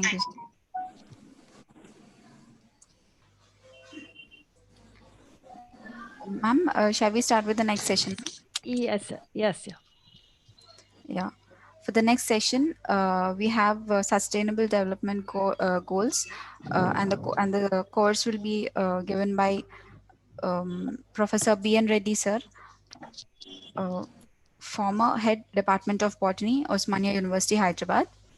We welcome you, sir. For a brief introduction of Professor B.N. Reddy, sir. Sir has 35 years of research and teaching experience. 10 students awarded PhD degrees under Sir's guidance, and Sir has been selected contributed 21 chapters in books bought by many famous publishers, and Sir contributed and published 85 research papers and presented 123 at national and international conferences in India. And Sir organized 24 seminars, conferences, and symposias. Sir's scientific explorations were to Lakshadweep, Andaman and Nicobar Islands, and for the collection of new and novel fungi. Sir headed the Department of Botany and was the chairman BOS in Environmental Science and Botany, Osmania University. Sir was the chairman Research Assessment Committee Life Sciences of CSIR IICT, Hyderabad. Sir is a founding fellow of AP Academy of Sciences and fellow of Telangana Academy of Sciences. Sir is the mentor and resource person of the prestigious Inspire program of DST, Government of India, New Delhi. Sir delivered plenary and keynote lectures in more than 10 countries. And Sir has been awarded the Best Teacher Award, university level, for the year 2015 by the Government of Telangana. Sir has received the Government of India's highest national award on behalf of JVV in recognition of outstanding efforts for the science and tech communications for the year 2005, and also appreciations from the Honorable President of India, Dr. APJ Abdul Kalam, sir. Sir has interacted with 6 Nobel laureates in sciences, and we are very much privileged to interact with Professor B.N. Reddy, sir, today.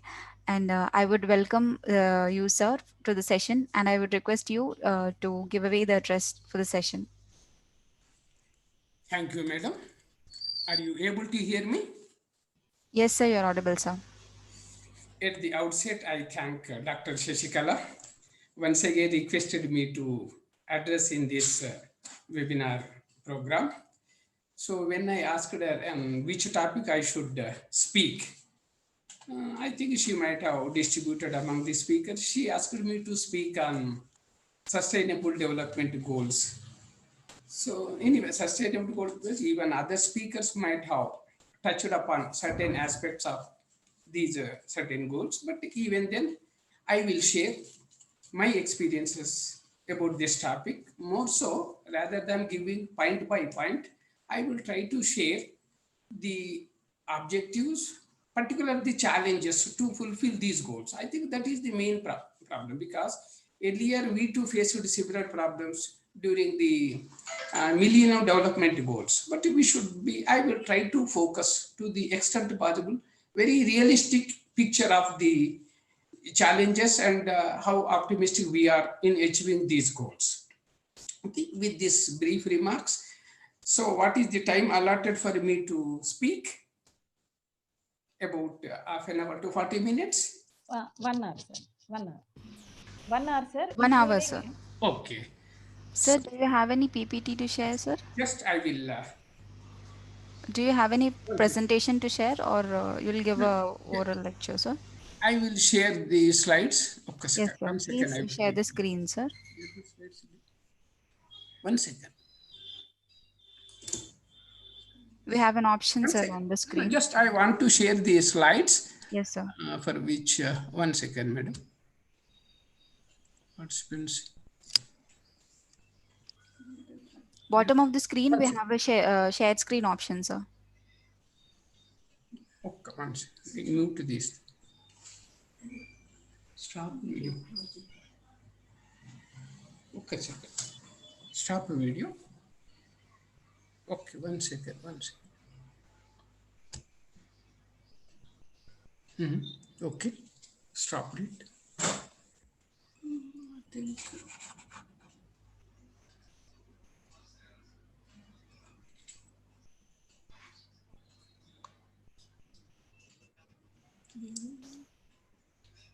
One second. More zoom, more.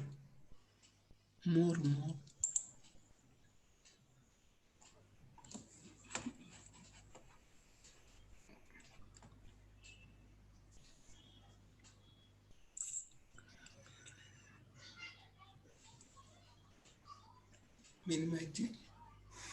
కనిపిస్తుంది.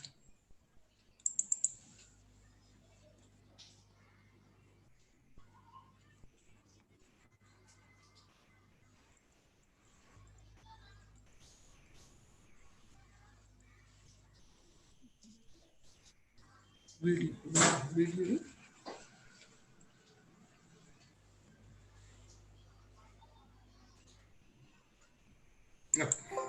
ఏం కనిపించాలి.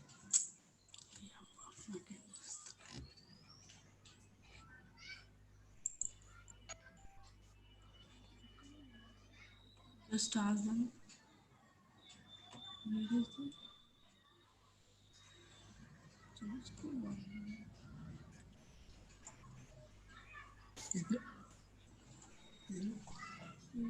ఒకసారి అడగండి.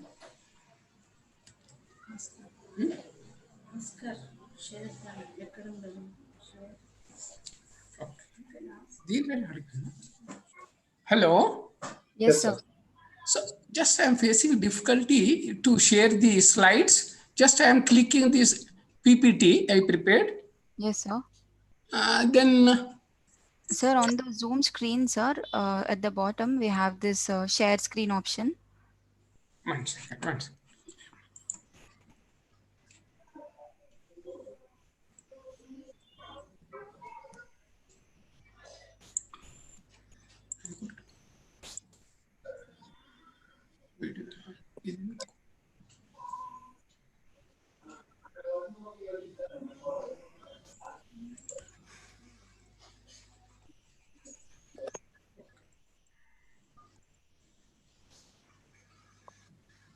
Sir నేను Nageswararao sir. Hello Nageshwar. ఇప్పుడు మీరు PPT open చేయండి sir, desktop మీద కానీ ల్యాప్టాప్ మీద కానీ. ఫస్ట్ ఉంది.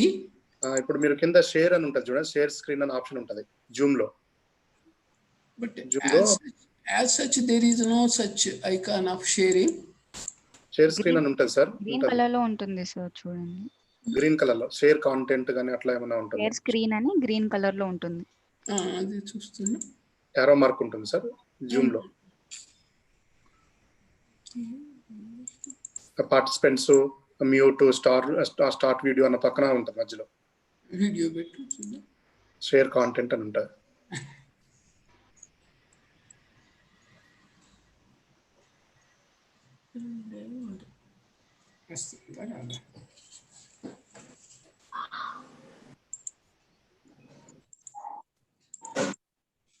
వచ్చిందా? ఒక్క సెకండ్.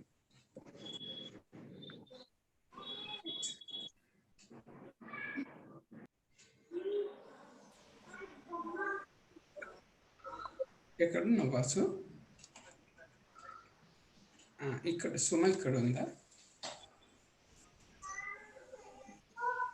సుమ లేదు, సుమకు ఒక్క 1 సెకండ్. ఓకే. అరే ఎవ్రీ టైం సార్ సార్ చెప్పు. నాకు మెయిల్ పెట్టండి సార్, నేను ఇక్కడ చేస్తా, లేకపోతే అక్కడ కార్తీక్ అని ఇక్కడ ఎవరికి మెయిల్ పెట్టినా మెయిల్ ఇక్కడ మీ నుంచి కూడా అక్కడి నుంచి చేయొచ్చు మేము.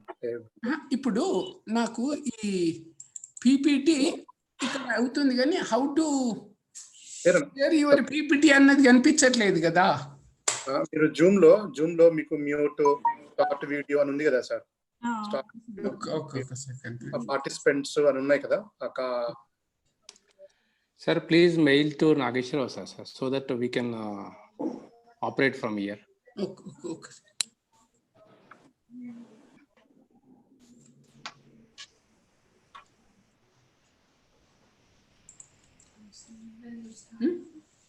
ఏమంత వచ్చిందని అంటూ ఎందుకు ఇది జూమ్కి పోను.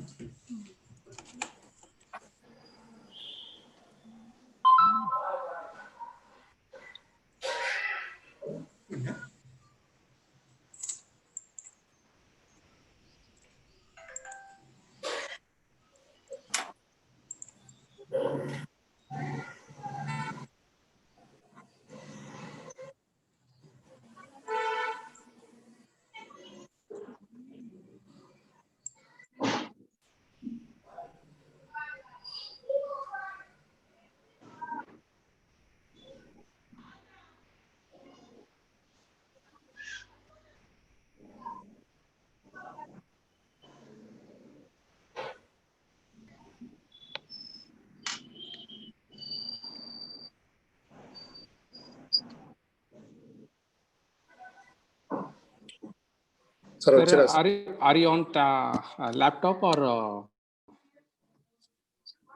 Sir, good morning, sir. Sir, is not in panel, sir.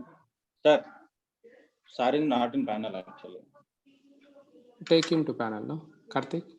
Yes, sir. Last. Okay, last time. Sir, Karthik panel lo pettu. Sir, B100 అని ఉంటుంది. చూసాను సార్.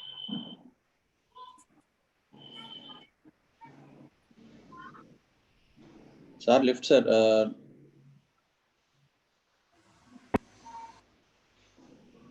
నాగేశ్వర్ సార్ ఒకసారి కాల్ చేయండి sir.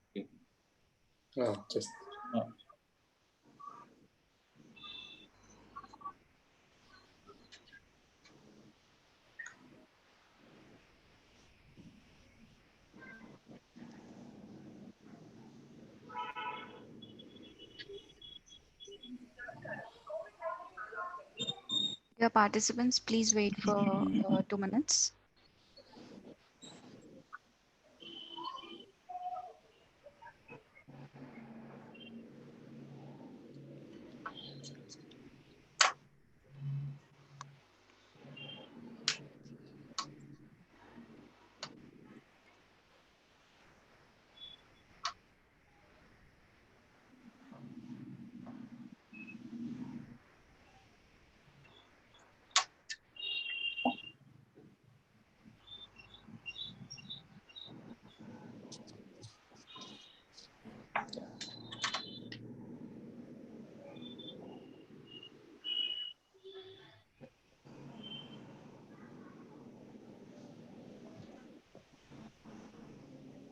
Bennett sir.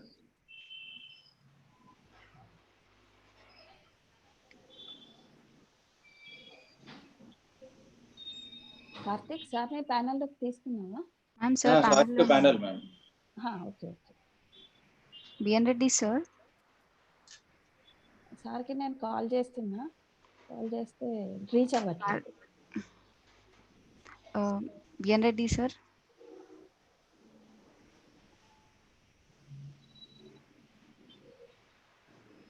Okay.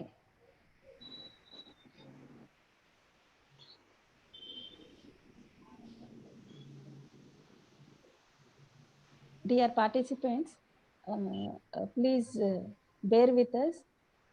We have some technical issue with the speaker, so wait for some time so that he will be back. Thank you very much.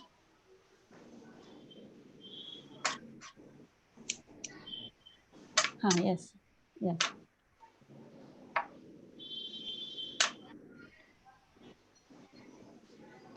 Sir, screen is visible, sir. Screen కనబడుతుంది. మీరు video on చేసుకోండి sir. Video and audio.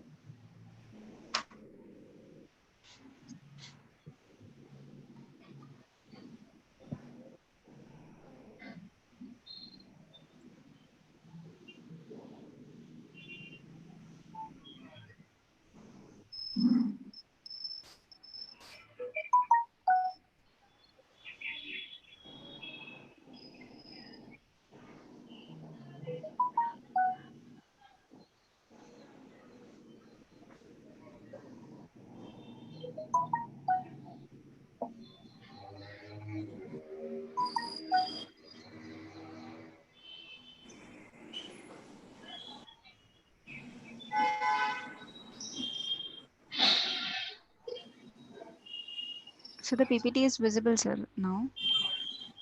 Please turn on your audio and video, Professor B. N. Reddy, sir.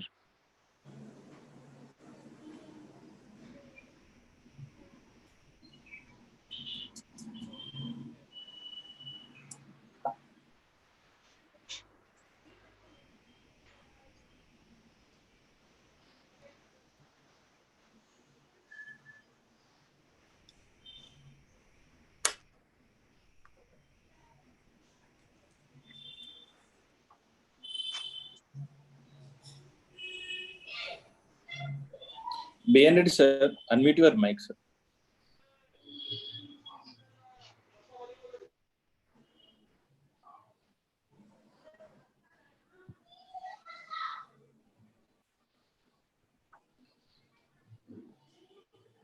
Sir, you can start the session, sir. You unmute your mic as well as video, sir. Video is visible, sir. Mic ఒకటి unmute చేయండి, sir.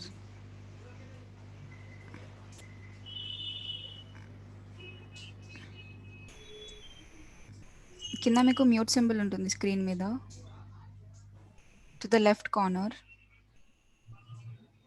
Left extreme corner, sir.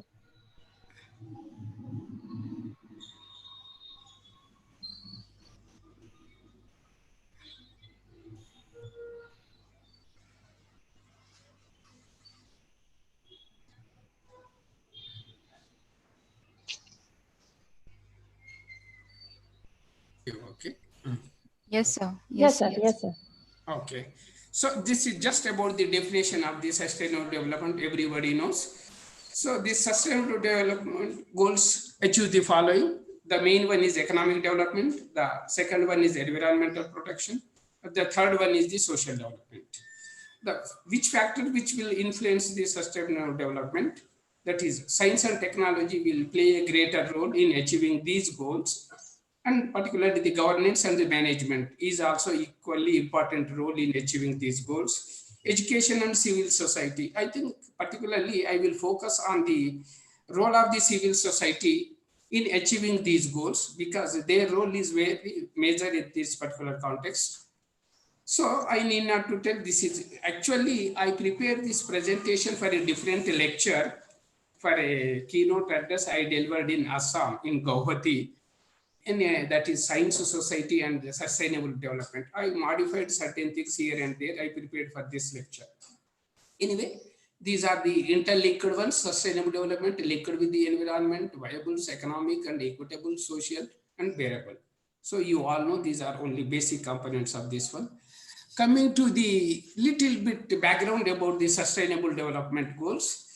Again, you all know in the year 2015, leaders from particularly heads of the state from all the member countries of United Nations, they met in an assembly where 193 state of the heads assembled in one place and discussed about the future of this globe, in which they saw that is famines, drought, earthquakes, floods, wars, plagues, poverty, diseases, which are causing high death tolls. This is the what are the main reason why they framed these certain goals. These are the things which they caused to think in that particular line. So leaders from these countries created a plan called the Sustainable Development Goals. Again, you all know there are 17 sustainable goals. Imagining a future in just 15 years, by the year 2030, of that would be rid of these poverty, hunger, safe from the worst effects of the climate change. It is an ambitious plan.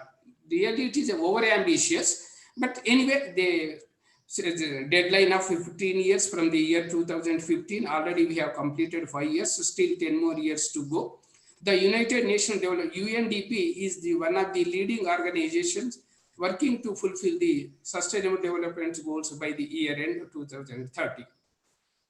Present in nearly 170 countries or territories are seriously making the efforts to fulfill these goals into a reality. Another 29 countries are not that much, 23 countries, still they are working, but not that serious. Anyway, we will discuss all these things in detail in the later part of my presentation. UNDP is proud to continue as a leader in this global movement. So these sustainable development goals are, as I said, the 17 goals developed by the member countries of the United Nations in a bid to solution to the myriads of the problems facing the man and this environment.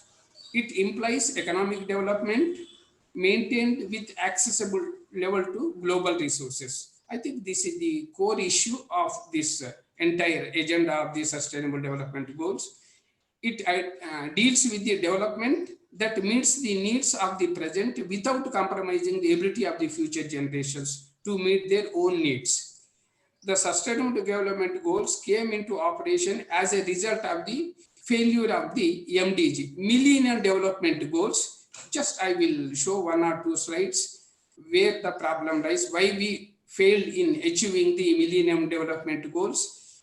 Because once we failed in Millennium, naturally there will be a doubt, can we achieve the goals that is incorporated in the Sustainable Development? Naturally that question arises. Anyway, we should be optimistic. It was helpful to provide the solutions to the challenges facing developing countries of the world. So again, you all know, in the year around 2008, that's the Millennium Development Goals they thought of having. These are the goals fulfilled by the year 2015. So these 8 goals, almost part and parcel of the 17 goals, almost here and there. That is eradication extreme poverty and hunger. This is one of the main objective goal of the Millennium Development Goals. And achieve the universal primary education. Still it is very much there in the Sustainable Development also. Promote gender equality and empower women, and reduce the child mortality, improve the maternal health, and combat diseases like HIV, AIDS, malaria, and other diseases. Ensure environmental sustainability. I will focus more on this one. Global partnership for development. For any ambitious plan like this, I think that partnership among the nations, that is cooperation between the nations, is a vital one to fulfill these goals. So I need not to tell, these are the 8 goals of the Millennium Development Goals. Anyway, we know there is no point in discussing the Millennium Development Goals that 2015 has already crossed. Now we are discussing about the Sustainable Development Goals. But we have to look back. So the Millennium Development Goals, out of 8, how to what extent we achieved. I think that is the basis. Otherwise, simply framing certain guidelines and keeping the deadline, and if it not works, we should go for another global goals, again fixing the deadline. That will not work. But we have to very practically see where we failed, then how to overcome those failures, at least even in the future. Such activities are goals. I think that is the point I want to make. So for all these things, again, little bit background about the sustainable development. Again, you all know, in the year 1987, this Brundtland Commission, World Commission on Environment and Development, was the first major international engagement in this direction, particularly that is environment and development. This is the first commission. The mission of this commission is to unite countries to pursue sustainable development together. I think this is the last goal of the Millennium Development Goal. That is, all countries should work together to achieve the whatever goals they have framed, either in the Millennium Development or the Sustainable Development Goal. The chairperson of this Brundtland Commission is Go Harrison Botsland, appointed by the then Secretary General Javier Pérez in the year 1983. She is the lady. She won the University of Nagaland Award in the 1990s. She served 3 times as Prime Minister of Norway. So former Director General of the World Health Organization. She also received the Indira Gandhi Prize winner in the 1988. She is UN Special Envoy on Climate Change. Because of her background, not only in the subject and the climate change, as a politician, as I said, no, she served 3 terms as the Prime Minister of the Norway. So she has, anyway, coming to the present topic of my lecture. So these are the 17 goals of the Sustainable Development. UN General Assembly set in the 2015. As I said, the deadline is 2030. So just I will take one by one without taking much time, because everybody knows what are the goals and what are these things. So I will take that is the first goal, no poverty. It is very much there in the Millennium Development Goal, and hunger. These two actually clubbed into one in the case of the Millennium Development Goal. That is removal of poverty, hunger. And coming to the good health and well-being, quality education very much is there in the Millennium Development Goal. And the gender equality, again, it is there. Clean water and sanitation. Oh, wording is different, but otherwise it was incorporated in the previous Millennium Development Goals. Affordable and clean energy, decent work and economic growth, this is a new term.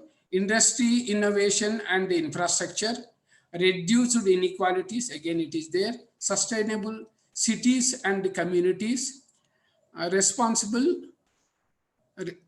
consumption and production, climate action, life below the water. I think this is a new component included in the Sustainable Development Goals. So that is in general life on the globe it is mentioned, but specifically that is a separate goal to protect the aqua bodies, all living organisms in the marine form, and life on land. They are divided into life on land, life in water, peace, justice, and strong institutions, and partnerships for the goals. It is very much there. That is association or union between different countries that only helps in achieving the goals.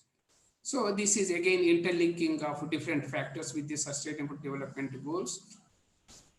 So again, just core issues, instead of discussing all the 7.2 core issues of the Sustainable Development Goals: eradicate poverty and hunger, guaranteeing a healthy life. I think it will take care almost all the 17 goals. This is first one. And universalize access to basic services such as water, sanitation, and sustainable energy. Support the generation of development opportunities through inclusive education and decent work. Foster innovation and resilient infrastructure, creating communities and cities able to produce and consume sustainably. Reduce inequality in the world, especially that concerning gender. Care for the environmental, combating climate change, protecting the oceans and land ecosystems. Promote collaboration between the different social agents to create an environment of peace and sustainable development. This is almost, these 17 goals are incorporated into a single few points here. So just I will push one after the other. The first goal of the Sustainable Development Goal, here and there, what we have done or what we are doing now, and then I will try to. In the year 2000, the world committed to half of the number of the people living the extreme poverty by the year 2050. They want to reduce the poor people in the 15 years. They thought in 2000, by 2015, they want to reduce the poverty by 50%. But we know where are we now. I need not to elaborate it further. However, more than 800 million people, that is 80 crores around the world, still live on less than $1.25 a day. That is, day income is less than 100 rupees. How many people? 80 crores of people in the world. That is about the equivalent to of the entire population of the entire Europe living in extreme poverty. 80 crores is not a very small number. It is very big number. Still, they are earning less than 1.225 US dollars. That is equivalent to 100 Indian rupees. Now it is time to build on what we learned and poverty altogether. So, coming to the hunger. End hunger, achieve food security and improved nutrition and promote sustainable agriculture. So access to food, not just food alone. Nutritious food is now prime concern to everyone. Having the subject food is not just enough. What they are eating, that matters a lot. So in the past 20 years, hunger has dropped by almost half. according to one government estimate, half of they have achieved it. Many countries that used to suffer from famine and hunger can now meet the nutritional needs of their most vulnerable people. It is of truth. Anyway, they say that is not only food, that nutritionally rich food. Now even vulnerable sections are getting. Then we have to go into detail about it. Now we can go further and end hunger and malnutrition once and for all. That means doing things such as promoting sustainable agriculture and supporting small farmers.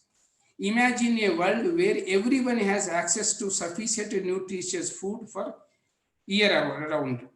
That is all the 365 days in a year, they should get not only food, nutritious food. Together we can make that a reality by 2030 as per the Sustainable Development Goals. So coming to the there is some, okay, healthy lives and promote well-being for all ages. Our health affects everything from how much we enjoy life to what work we can perform. The goal is to make sure everyone has health coverage and access to safe and effective medicines and vaccines. I will discuss a little bit about in the present corona pandemic. So how we are access to health, how far we are access, those things I will cover a little bit later after going through all the 17 goals. In the past 25 years before the Sustainable Development Goals, we made big strides. Preventable child deaths dropped by more than half, and maternal mortality went down by almost 50%. But some other numbers remained tragically high. That is 6 million children die every year before their 5th birthday. Before 5 years, 6 million people are dying every year globally. And that AIDS is also causing concern to everyone. And adolescence is, that is AIDS is very common among the adolescents, and particularly in sub-Saharan Africa. We have the means to turn that around and make good health more than just a wish. So ensure exclusion, equitable quality education and promote. Now this is the right time to discuss in detail. That is a new education policy. It is approved by the government. Now people are debating. So it is a very ambitious plan on the education after 34 years. But once we go into the details of it, is it a new education policy only in a terminology new, or anything new is included? And finally, where we land. It is a separate topic, and many people are organizing seminars to discuss about in detail. Already it is going on for the last 1 year that a draft is made into a policy now approved by the government. Still it is a policy because education being a concurrent subject, state's role is also equally important. So it is a mandate. So no one can force the state government to implement it as long as it is a simply a policy. If it is an act, it is a binding on everyone. I think the government will put it in the parliament for further debate and discussion on this one. So poverty, armed conflict, other emergencies keep many kids around the world out of school. This is one of the reasons why majority of the students are away from the school. In fact, kids from the poorest households are 4 times more likely to be out of the school than these in the rich. Naturally, it is applies everywhere. Poor people are more sufferers. That applies to the kids also. Since 2000, there has been enormous progress on the goal to provide primary education to all children worldwide. The total enrollment rate in developing regions has reached to 91%. Again, it is still doubtful one, but this is, anyway, we have to do a lot. Now let us get an even better grade for all kids and achieve the goal of universal primary and secondary education, affordable vocational training, access to higher education, and more. So coming to the gender equality, achieve gender equality, empower all women and girls.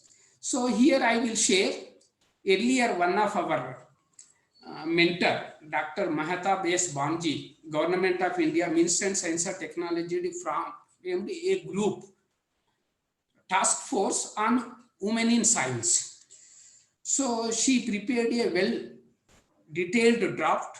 What are the difficulties, particularly scientists who are in the science they are facing, then how to overcome this problem. First thing, their presence in science, that includes all universities, science educations, laboratories, what is their presence, if it are the little presence, what is their contribution, what are the difficulties they are facing, and to overcome this one. This document is very much with the DSC. I think it will give a comprehensive details about the women in science, all aspects of women in science and what to do in the future.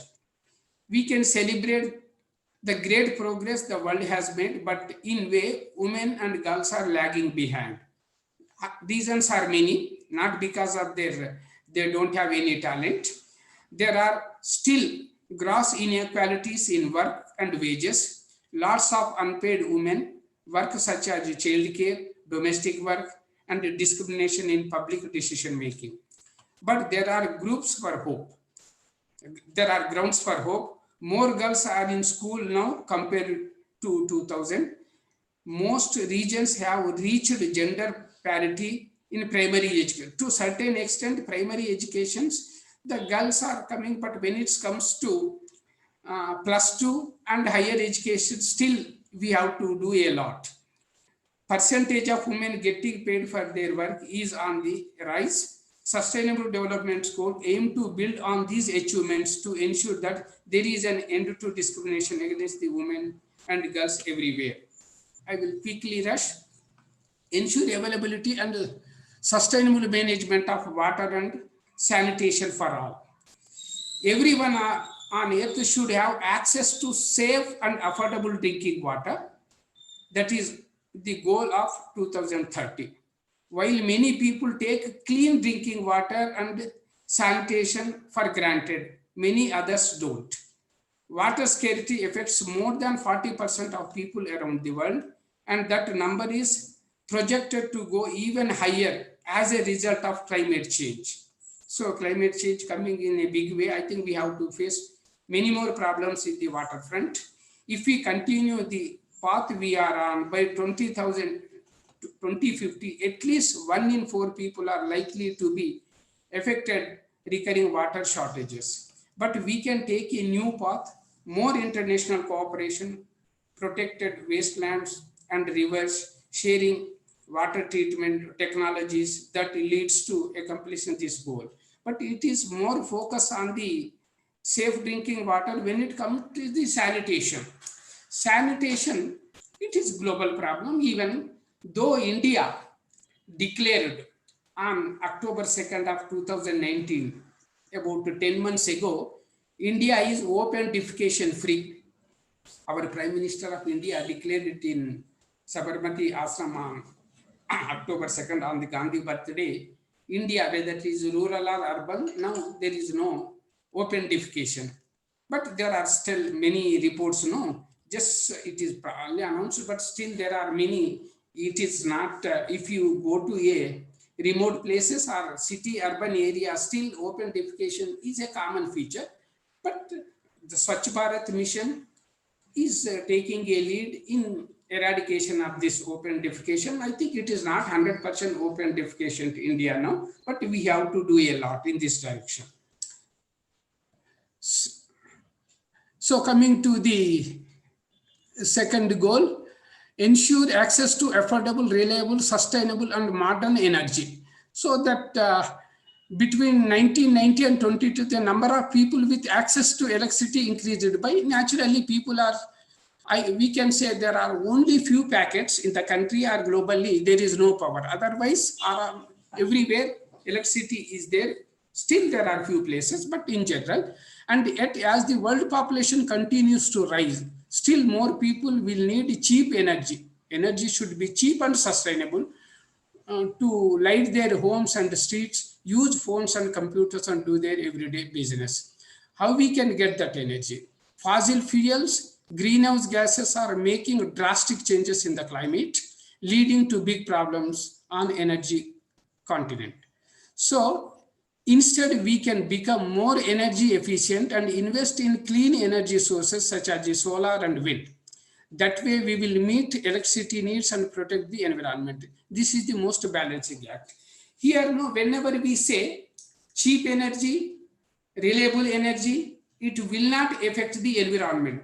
Suddenly, people will jump to the nuclear energy. I think it is a very common in our country. For the last 3 to 4 years, people, whenever they want to start a nuclear plant, whether it is Jaitapur or Kodankulam near Srikakulam, so people are, because of Chernobyl or Fukushima, so the people are concerned about how safe is the nuclear energy. So nobody is against the energy which is cheap and safe. But when it comes to nuclear energy, people are a little bit apprehensive. Not only the common people. When we interacted with the person who is expert on this, Dr. Gopalakrishnan, one who served as the chief of this Bombay-based nuclear energy, then he too said, but in no way nuclear energy is a substitute for this ordinary energy. When it comes to production cost is also, it is not very cheap when compared to other energies. When it comes to the safety, it is a major question. So that is the reason everybody is requesting the government, you try to focus it on.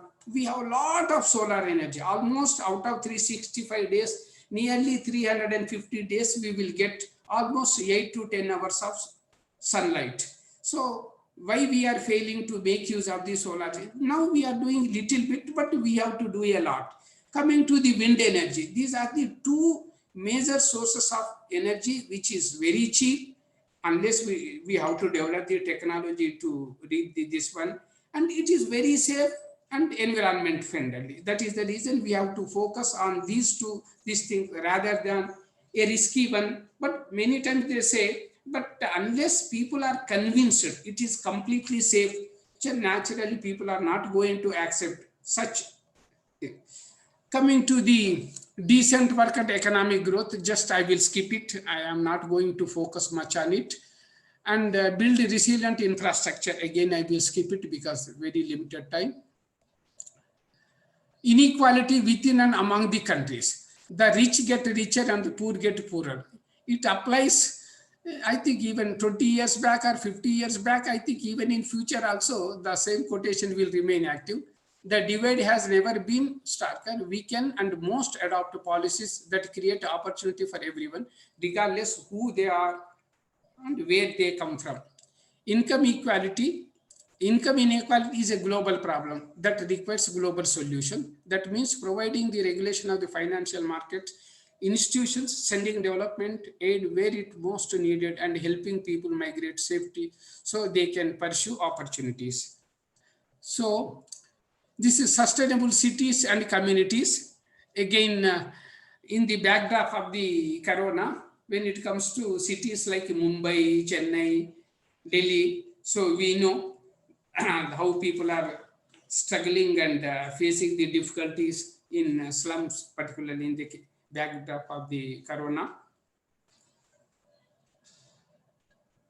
Ensure sustainable consumption and production patterns. I will go a little bit further in the next one. Take urgent action to combat the climate change, and it is, I think I will focus more on this one. Every country in the world is seeing the drastic effects of climate change. So now it is a reality. Everybody will accept that climate change is a reality. But what happened in the 2015 Paris Agreement? Immediately, it was held in the December 2015, I hope. Few months later, sometime in June 2016, again you all know, Honorable President of US, no, there is nothing like that. Climate change and global warming is nothing, it's a humbug. So finally, the US wanted to withdraw from the Paris Agreement. Countries like US, which are contributing more of carbon emission to the global quantity of the carbon emission, if it say there is no global warming, there is no climate change, only the academicians are making hue and cry about this one, there is nothing like that. Is there any sense? a head of the state of a biggest nation says climate change is there is nothing like that, there is no global warming. So we should, because finally these are the superpowers which are making our life miserable because of the more emission of the carbon. And these people, they don't want to take the responsibility to reduce the carbon emission, not only just taking the responsibility, their duty to transfer the technology to the developing countries and provide the financial, everything is there in the United Nations meetings, but openly violating all such United norms. We can reduce the loss of the life and property by helping more vulnerable regions such as landlocked countries and island states. It is still possible with the political will and the technological pressure. Here, the political will is a major role. So technological measures we can, but when it comes to politically, the leadership of that particular country, if you don't wants to, even when it comes to millennium development goals or sustainable development goals, finally, the political will only matters. Otherwise, nothing will progress. No? To limit the increase in global mean temperature to 2 degrees Celsius and thus avoid the worst effect of the climate change. Sustainable goals can lay out a way for countries to work together to meet this urgent challenge. So, conserve and sustainable use of oceans and marine. So, because as I said, no, there's a special mention about the marine resources, how to protect this one. Okay, I will skip it. It is coming to protect, restore, and promote sustainable use of the terrestrial ecosystem, sustainably manage forests to combat desertification, halt and reserve land degradation, and biodiversity loss. So here, I want to share one interesting experience I faced about few years back. Again, you all know Dr. Madhav Gadgil. He is an eminent Indian scientist, is an authority on environment and biodiversity. It is a internationally known scientist. About a decade ago, the Ministry of Environment and Forest appointed a committee under the chairmanship of Dr. Madhav Gadgil to look into the issues of the Western Ghats. Western Ghats are day by day for the last 30 to 50 years or the last 100 years, if you see the status of the Western Ghats, so their biodiversity is lost because of indiscriminate mining, constructing the hydroelectric projects and timber loss, so many things. Anyway, Government of India, to do something, we are not doing anything, you know, that to avoid that one, they appointed a committee as Madhav Gadgil as a chairman. So Madhav Gadgil, I think, visited each and every inch of the Western Ghats. Even prior to that, he is working. He was at Indian Institute of Science. So even before appointment also, he spent most of his lifetime in working in the Western Ghats. Anyway, for him, it is easy to prepare a report because he has already working on Western Ghats. Finally, he submitted an exhaustive report to the Ministry of Environment and Forest in the year 2011.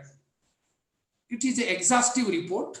The report is known as Western Ghats Ecology Expert Panel. Western Ghats Ecology Expert Panel.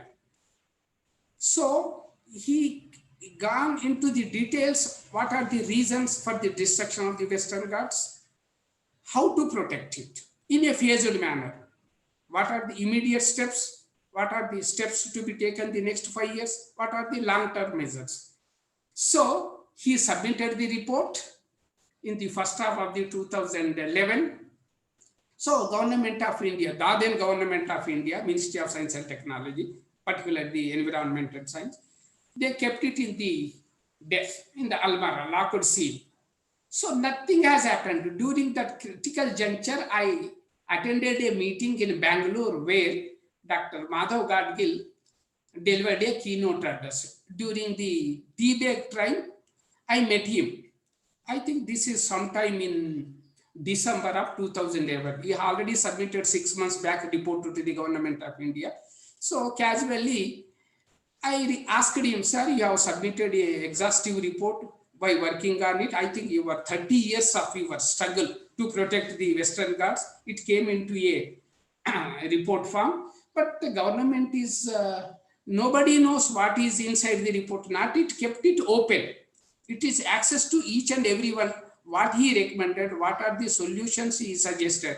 But nothing has happened, sir. 6 months are already over. Not only that, scientists from different corners of the country, 35 Nobel laureates, written a request letter to the then Prime Minister of India. Sir, please open the report submitted by the Madhav Gadgil. This is high time. Already lot of damage caused to the Western Ghat. Immediately look into the report and you start initiating certain actions. But I think it took, then I asked him, with great difficulty, finally Government of India opened the report submitted by the Madhav Gadgil, so anyone can access into it. He clearly mentioned the projects, who are the mining, all the people, nexus between the politicians and the contractors. Openly he listed out about 20 to 30 people who are damaging hydroelectric projects, mining, forest cutting, the people who are causing, and how to check it. So naturally for Dadhan Government of India, it is very difficult situation to open the entire this thing report, and they have released the summary of the report because they know if they open everything, no, the people associated with that damage of this one, they are exposed. Anyway, so to see the light of your report, it took about 1 year, sir. Then when the implementation, at least start implementing, when it will take place. So answer for this, he said, I think it may not be possible in my lifetime. These are the words of the Dr. Madhav Gadgil. So he responded, just to open the report, they took about 8 to 10 months, that too after a repeated request from scientists worldwide. So government, there is a lot of pressure from different spheres. The Government of India should do something. In such a situation, what Government of India, more so the Minister of Environment has done, it looks like very funny. So is very critical about this Western Ghats. So Government of India then took the opinion of the environmental bureaucrats, secretaries. No, there is a lot of pressure from different circles to do something to protect the Western Ghats. So you suggest us to save us, because once we start implementing, we have to stop the destruction of this thing, for which our people, the contractors associated with the different political parties, they are in trouble. So you suggest a solution via media solution. So naturally, smart IAS officers gave a very good suggestion. So even the Dadhan political setup, they appreciated the suggestion given by these administrators. What they said was, no, you do one thing, sir. The report submitted by Madhav Gadgil is a very bulky one. So you do one thing, you appoint one more committee to look into the different aspects of the Madhav Gadgil, what we can do immediately, so that it will take another 1 year, because you give enough time to the another committee to look into the report of the Madhav Gadgil committee. It looks very funny. So finally they appointed a Kasturi Rangan committee with 11 other people. So their task is to look into the recommendations of the Madhav Gadgil report, and they have to give a detailed report to the Government of India. So government is safe, because so they gave, no, Dr. Kasturi Rangan, don't take, there is nothing time limit. You take your own time to look into the Madhav Gadgil and give the recommendations. So by that, buying the time. Anyway, finally, as expected by the government, actually Madhav Kasturi Rangan is not a biodiversity man, not an environment. He is basically a space scientist. Again, you all know. You know little about the environment and biodiversity. Anyway, government felt he is the suitable person to look into the report of the Madhav Gadgil. Anyway, finally, Kasturi Rangan also gave a report a year later. So he watered down all the recommendations given by the Madhav Gadgil What he says, Madhav Gadgil said that entire Western Ghats is very ecologically sensitive area. He said about 60% of the Western Ghats are very ecologically sensitive. What Kasturi Rangan gave in his report, no, he's taking, he's very, too much about this one. It's just about 34% may be ecological sensitive, but the remaining 60 to 70%, we can do whatever we like. That is the attitude of the views expressed by the Kasturi Rangan. No, you can. So like that, finally, I think till today, as far as my knowledge goes, nothing has happened to protect the Western Ghats. First report, second report to study on the first report. Now, the members who are the Madhav Gadgil committee, what is this undemocratic? So, with good intention, you appointed a committee with an expert like Madhav Gadgil. What is the fun of appointing another committee with a non-expert to look into the views of the expert panel and finally watering down all the recommendations given by the Madhav Gadgil? So we should, just government policies, but we should see realistically what is happening at the ground level. As I said, even after 8 or 9 years, nothing concrete has taken place to protect the Western Ghats. So same is the case, the Eastern Ghats, anything is the same. So anyway, this is, I am giving a one hint how at grassroots level things are happening. So just I will, plant life makes up to 80% of the human, right? Forests, which cover 30% of the Earth's surface, help keep the air and water clean and Earth's climate in balance. That is not to mention there is home to millions of animal species. Naturally, once we cover the forest cover, it is a habitat for thousands of animal species. But the land and the life on it are in trouble. Arable land is disappearing 20 to 35 times faster than it was historically. Deserts are spreading. Animal breeds are going extinct. We can turn these trends around. The Sustainable Development Goals aim to conserve and restore the use of terrestrial ecosystems such as forests, wetlands, drylands, and mountains by the year 2030. Promote peaceful, inclusive societies for sustainable development. Provide access to justice for all and build effective, accountable, inclusive institutions at all levels. So wording is very perfect. If we fulfill all these things, it is excellent. How can a country develop? How can people eat and teach and learn and work and raise families without peace? I think peace is a crucial for development. Everybody will accept for it. And how can a country have peace without justice, without human rights, without government based on the rule of law? Some parts of the world enjoy relative peace and justice. In few places, it is okay. But in certain places, for the last 30 years, war, day in and day out, and many come to take for granted. Other parts seem to be plagued by armed conflict, crime, torture, exploitation, all of which hinders their development. Sustainable goals aim to reduce all forms of violence and propose that governments and communities find lasting solutions to conflict and insecurity. That means strengthening the rule of law, reducing the flow of illicit arms, bringing developing countries more into the center of the institutions of. So when it comes to illicit arms, so to everybody will hear that in US, no, it is just anyone can have a licensed gun, and naturally, more guns are in circulation, there is a danger of misuse of the licensed guns. Now and then every 10 days or 15 days, we will see one fired indiscriminately on the people. So I think we have to do something, being a global problem.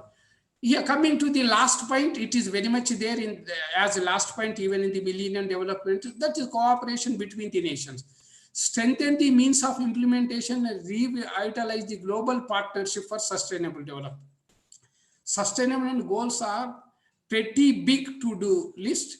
You may just want to throw your hands up in the air, forget it, can't be done. Why even try? People are pessimistic about it, but we have got a lot going for us. The world is more interconnected today than ever before, thanks to the internet, travel, and global institutions. There is a growing consensus about the need to work together to stop climate change. All the sustainable developments are no smaller matter either. 193 countries agreed on these goals, pretty incredible. The final goal always lays out a way for nations to work together to achieve all these goals. This is in brief about all these things. So we come into certain realistic views about this one. Again, this is a special report on global warming of 1.5 degrees centigrade, Intergovernmental Panel on Climate Change. This is a report given by on October 8, 2018, as per the IGPCC. Global warming to be limited to 1.5 degrees centigrade. Carbon emissions need to fall by 45% from 2010 levels by 2030. Net zero around 2050. By 2050, anyway, this is once again happened. That meeting of 1.5 degrees centigrade is possible, but require deep emission reductions. Otherwise, far-reaching and unprecedented changes in all aspects of society. This is cautioned by Intergovernmental Panel on Climate Change. World Meteorological Organization report of November 18, it says CO2 levels in 2017 reached to 405 ppm, a level not seen in 3 to 5 million years ago. The CO2 levels in 2050, the highest ever, as per the World Meteorological Organization report. So what is the serious impact of the global warming? Rising sea levels, diminishing Arctic sea ice, loss of ecosystem, effect of health, livelihood, and food security, water supply, human security, economic growth, crop yield loss, nutritional quality, effect on livestock. Spread of disease, particularly risks like vector-borne diseases like malaria, dengue fever. Now you can add viruses, viral diseases like including the present one, corona. Urban heat islands, heat waves in cities, unseasonal rains and floods. This is because of the global warming. So here little, what is the time left for me, madam? Hello? Sir. How many minutes left for me? No, sir, you can continue, sir. No okay, issue. Okay. So coming to the biodiversity and parcel of this sustainable development goals, this biodiversity, climate change are very closely related issues. Formerly is affected, that is climate change will affect the biodiversity. I think the present crisis, corona, that we are facing, again, it is a man-made problem. But don't confuse. Many people will, I think particularly country like US says, the virus is genetically engineered and developed in a China laboratory. There is no scientific proof. There are about 15 to 20 peer-reviewed research articles indicating that so no virus with this genetic material is created in the laboratory. Don't divert the serious issue from the real issue. People are trying to divert the real issues into that is emotional issues. This COVID, the virus which is responsible for the COVID-19, it is a naturally developed virus. This is, again, you all know, due to people are encroaching the natural resources like forest and other biodiversities. Finally, the virus, which is very much, it is like a buffer in certain wild animals, it is very much there. I think a report I read about 3 days back, don't think that this virus is a newly origin one. For the last 50 to 60 years, it is very much circulating among the animals. So as long as it will confine to the animals in the deep forest, nothing will happen. Due to human intervention, the reservoir, for many people are telling, you take the bat. So bat contains hundreds of bacteria and viruses. As long as it will remain in the body of the bat, nothing will happen. Once it jumps, escape from the wild reservoir like with pangolin or the bat, it will enter into another animal, and finally it will reach as the human being. So that is the problem here. For the present crisis, we the people, or the climate change, or more so the biodiversity destruction, is the main reason for the creation of this new virus, and it is creating a havoc globally. People are dying every day. Thousands of people are dying. Nobody knows where we land finally. Everybody is looking at when we will get the vaccine. I think vaccine is not the permanent solution or 100% solution. That is a different story. So as I said, the Western Ghat ecology expert panel report by the Bhagat Gavi already covered. So Kasturi Rangan, these things already I mentioned. So what are the main challenges to sustainable development goals? Many believe that science and technology must play a central role in the sustainable development. Yes, naturally science and development will plays a major role. There is no doubt about it. Yet little systematic scholarship existing on how to create institutions that effectively harness essential technology for sustainability. Sustainable development should be a prerequisite criteria in evaluating the objectives and outcomes for any project in any field of life. So recently I saw an article, the ambitious objectives of the sustainable goals. The people will say it is very ambitious in the nature. It is universal. The challenges or the objectives or goals they are universal in nature. Okay, that is okay. But there is inconsistency in it. These some of the things they say, inconsistency. But there is no quantification. There is no mechanism to quantification. Anyway, 5 years already passed. Just if you look back, for the last 5 years, where are we in the fulfilling the sustainable goals achievement? As such, there is no clear-cut study to what extent we have achieved. So because our target is not very far, just another 10 years, we have to fulfill these goals, but we have to look back and review periodically. But there is no, as such, UNDP is the nodal organizations, but there is no quantification studies. So that is the main drawback of it. In addition to that, as I said in the beginning, organization, World Health Organization is a UN body to look after all the issues related to health. As I said again in the beginning, the big countries, big nations or developed nations like US, so it has already withdrawn from the World Health Organization. As I said, it withdrawn from the Paris Agreement because it is polluting more. It is causing more environmental carbon emission into the, it is releasing a lot of CO2 into the environmental. So what he said, no, we are not doing, we want to withdraw from it. Once it withdraw from that panel, so very little control on this one. So in such a situation, as science and technology will play a major role when it comes to implementation to achieve the sustainable goals, only the political will of that particular country or political people who are involved in that administration will play a role. In a situation like this, country after country is trying to withdraw from the United Nations bodies, whether it is WHO or UNDP, if that is the situation, so where we land. So that is the reason. So everybody felt that it is a very ambitious plan, but you should not look into the sky, but what we are achieved, and every time we have to review. But as such, there is no, for example, even if it withdraw from the WHO, who will stop it?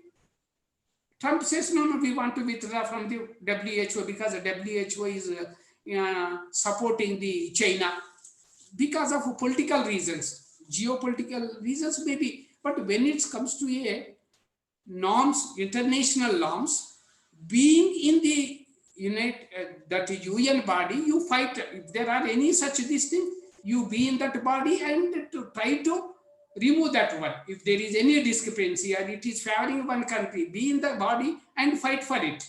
But instead of doing that one, withdrawing from the United Nations bodies, so that is a major question mark in achieving the sustainable development goals. Even UK is also planning to withdraw from, I think another 2 or 3 countries, they want to follow the suit of the US to withdraw from the WHO.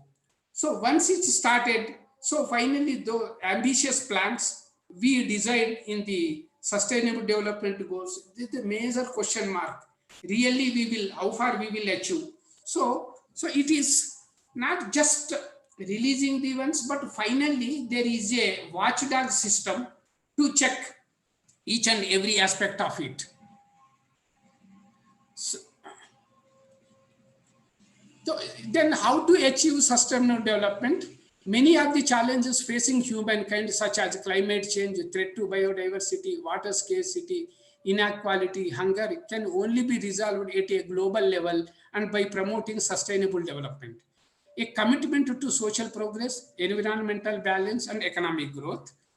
So here, in my presentation for about 30 to 40 minutes, I explained about what are the major goals and in detail, but there are many times, we are little bit pessimistic, because once we look back, the previous goals and the present 1 millennium goals, nowhere we fulfilled even 20% of the millennium goals. Naturally everybody can be able to fulfill these 17 sustainable development goals at least by 50% by the year 2030. But there are certain cases we will get a lot of inspiration. So just to give more optimistic about achieving these goals, I think certain examples will help everyone to get the moral, that is inspiration and these things. I need not to explain about this small kid, about 17 years old, Greta Thunberg. Just in 1 minute, she's a Swedish girl. She's a climate activist known for having initiated the school strike. Anyone can expect school going girl create an history by starting in the 2018, in the middle of the 2000s, she started a strike in front of her school in Stockholm in Sweden. That is school strike. Now just in a span of less than 2 years, the campaign for the environmental protection that is initiated by small kid of 17 years old, school going girl, Greta Thunberg, everybody will get an inspiration. So that is the reason just I want to share some of her views and views expressed by others on her activity. I think it will give a boost to each and everyone. And surged globally after the United Nations Climate Change Conference. It was held in 2018 in the Katowice, where she's one of the leading speakers. Just about 6 months agitation. As I said, she started her school climate agitation, that is a protest in front of her school where she is studying in May, June. But she was invited to the United Nations body meeting as a main speaker, which was held in the December 2018, that is Conference of Parties meeting on the environment. So these are some of our activities in which she is involved. Just I want to share one opinion by the then United Nations Secretary, the present one, United General Secretary Antonio Guterres. He said, endorsed the school strike initiated by the Thunberg. So he will in 100% I will accept or endorse her, admitting that, so my generation has failed to respond properly to the dramatic challenge of climate change. He accepted our generation miserably failed to respond to the dramatic climate change that is taking place. This is deeply felt by young people. No wonder they are angry. Being the chief of the United Nations, he said what she initiated, really sometimes we are ashamed of. Being in the top position, being the head of the United Nations, we miserably failed. Reasons are many. He accepted United Nations miserably failed in checking the climate change. That these are the words of the General Secretary, UN General Secretary. And these are some of things. It should be a non-partisan movement to celebrate the scientists' role in daily life. It started coming to her agitation. Actually, when it was started, when Donald Trump administration views on climate change by saying it is a hoax, that is, when he withdrew from the Paris Agreement, that is 2015 Paris meeting, this is nothing, it is a hoax, no global warming, nothing. Then she announced his intention to withdraw his country from the Paris Agreement in June 2017. Against misrepresentation and inclusion of scientific knowledge in policy decisions, goals of this global initiative by organizing marches and rallies. So here again, because you are in the field of science, no, this March for Science, again, no, yesterday, throughout the India, more than 100 cities where academicians, teachers, students, anybody you name, they have participated in different programs for March for Science. The objective, it is a global initiative. It was initiated in the year 2017. So it was initiated on the Earth Day on April 22nd of 2017. Every year from that 2017 onwards, August 9th is the March for Science. Part of it, it is a global initiative, as I said.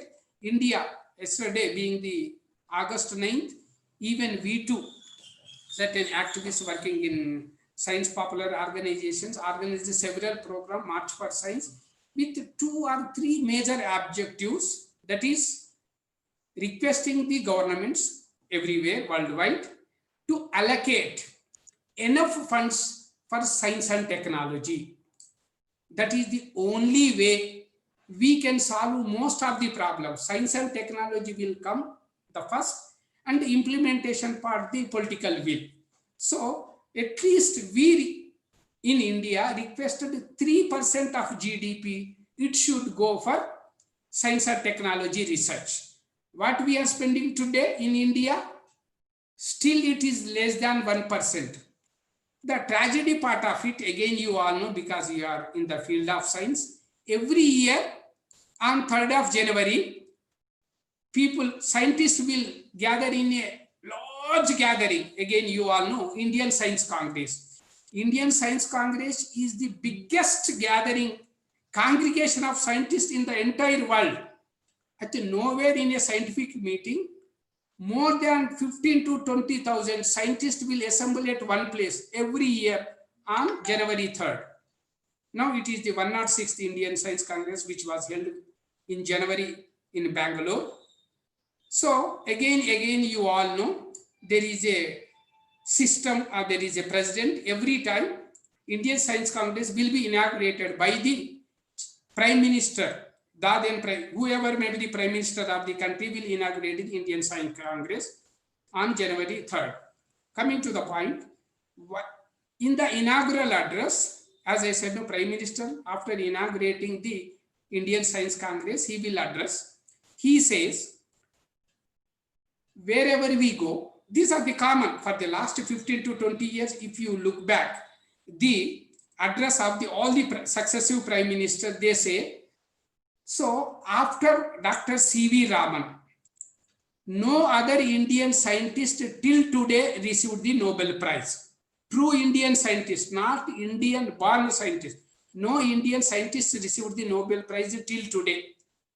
When Dr. C.V. Raman received in the year 1930, nearly 90 years back, till today, no one received the Nobel Prize. So they say, they appeal to the scientific community while addressing the Indian science. You do in a phased manner, let it be another 5 years, let it be another 10 years. You work systematically and try to get at least one Nobel Prize in science, next 5 years or next 10 years. This is the appeal made by the successive Prime Minister to the scientific community while addressing the inaugural address in the Indian Science Congress. Good. So India with more than 130 crores of population, again you all know, if you take the number of scientists in the globe, India is the number 1, number-wise, number of scientists, scientist pool. So more number of scientists in India, being the highest populous country with 130 crores, highest number of scientists. Why we are in the pity state of affairs? One single Nobel Prize till today in science. Other people who born in India and received the Nobel Prize, we cannot include in our quota. So it will come under their respective citizenship. Venkatraman Ramakrishnan, though he is an Indian, but he took the citizenship of US and UK. So we cannot count Nobel Prize he received in chemistry in our Indian quota. So, and again, the President of the Indian Science Congress will appeal to the Prime Minister before he address the, sir, try to increase the fund, at least 3% of the GDP to science and technology. It is common appeal for the last 10 to 15 years. So Prime Minister will try to address, no, certainly we will increase the budget for science and technology. We will gradually increase. In one go, we cannot increase to 3% of the GDP year-wise. This year, if it is 1%, we will increase 1.5. Next year, 1.5 to 2. Next year, 2 to 2.5. In a phased manner, every year we will increase 0.5% of GDP towards the science and technology. So everybody will clap after announcing this by the Prime Minister. The tragedy is, even today, 2020, we are on August 10th. Still, the budget allocation for science and technology, despite several assurances in front of thousands of scientists in the Indian Science Congress, still it is less than 1% of the GDP to science and technology. So without pumping the money wherever it is required, how can we achieve greater things in science and technology? Because we should be very optimistic. That is okay, but we should be realistic too. So without spending, despite only the budget outlay has increased. In general, our budget is increased. Accordingly, it might have increased, but when it comes to percentage of GDP, still, even today, it is less than 1%. So one of the objectives of the March for Science is requesting the government or demanding the government to increase at least 3% of GDP to science and technology. Second objective of the March for Science for the last 3 years in India is, so don't promote any irrational, not science proved one. This is pseudoscience. The people are promoting the pseudoscience in a big way. So government should take a stand. Evidence-based science only should be promoted. You should not encourage any way, directly or indirectly. That is pseudoscience. But again, you all know, last 3 to 4 years, so pseudoscience debate is coming in a big way in the Indian Science Congress, leave alone in other platforms. Indian Science Congress is the highest congregation of scientists meeting in which scientists themselves are talking about the pseudoscience. Earlier, the politicians used to talk nonsense about the pseudoscience. Now, it is turn out the scientists are talking nonsense about this thing. So that is one thing. And this year particularly, promote this save the life on the globe. That is climate change and global warming. These are the two issues. Government should take a serious view about these things. These are the 3 twin objectives. That is, promote the science, 3% of the GDP, should not encourage any pseudoscience debate anywhere, whether it is science meetings or anywhere, and promote this, initiate activities on this climate change to mitigate the climate change and global warming. So these are, anyway, there are encouraging, as I said, no, these are, as I said, first it was started on the Earth Day, April 22nd in the 2017. It was started in a big way in the America, because when Donald Trump announced withdrawing from the Paris Agreement, people from all walks of life, don't think that only activists, scientists, Nobel laureates, everybody participated in the March for Science, which was held on April 22nd. Nearly 600 cities throughout the world participated in it.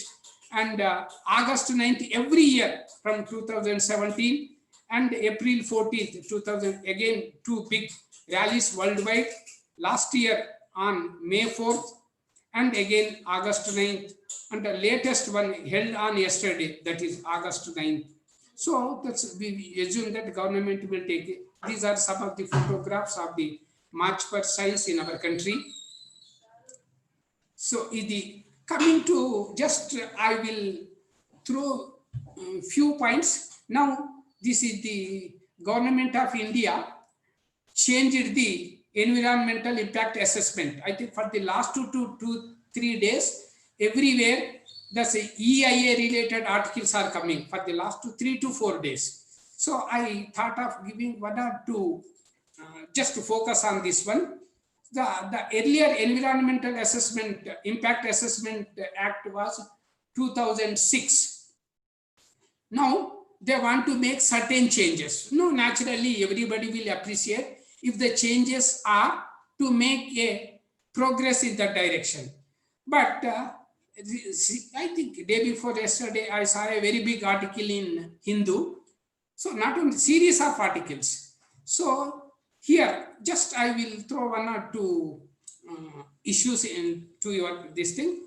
So this new environmental, this is a draft plan. But in totality, it weakened the critical checks balances of the existing EIA of the 2006. So any modified draft, whether it is a new educational policy, new environmental impact assessment, whatever policy it may be, just adding the new, it will not work. So in what way it is better than the previous policy? So just if you look into the previous environmental impact assessment policy of 2006 with that of the present draft, so there are certain things, but how dangerous it is, because as I said, no, to achieve the sustainable environmental goals, all these things matters. Just as a goal, nothing will work from the vacuum. So the concern about this new draft environmental impact assessment does away with the public consultation. Again, you all know who are working in the environment, for everything, to start a project, to start a mining activity or a hydroelectric project, anything you mean, that waste disposal plant. So there will be a consultation among the people, and finally there will be a public hearing. Again, you all know, to start a project, they want to take the views of the people in that particular area. Naturally, we have to take the views. What are they apprehensive about the project they are going to start?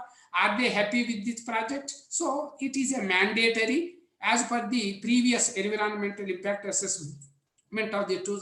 So they have to conduct repeated public hearings to get the feedback from the people, and accordingly they should go forward. So now it is missing in the present one. So if the government want to start a industry without taking much the views of the people, it can go. So it is already, despite conducting the public opinion or public hearing, government is going ahead to start such a harmful project. If this is the case, we can see what are the great dangers it is going to pose. So there is another class. It is just post facto clearance. Just I will show one like here. If a industrialist wants to start a company, so government will give you a permission, you go ahead. First, it will tentatively, you go start this thing.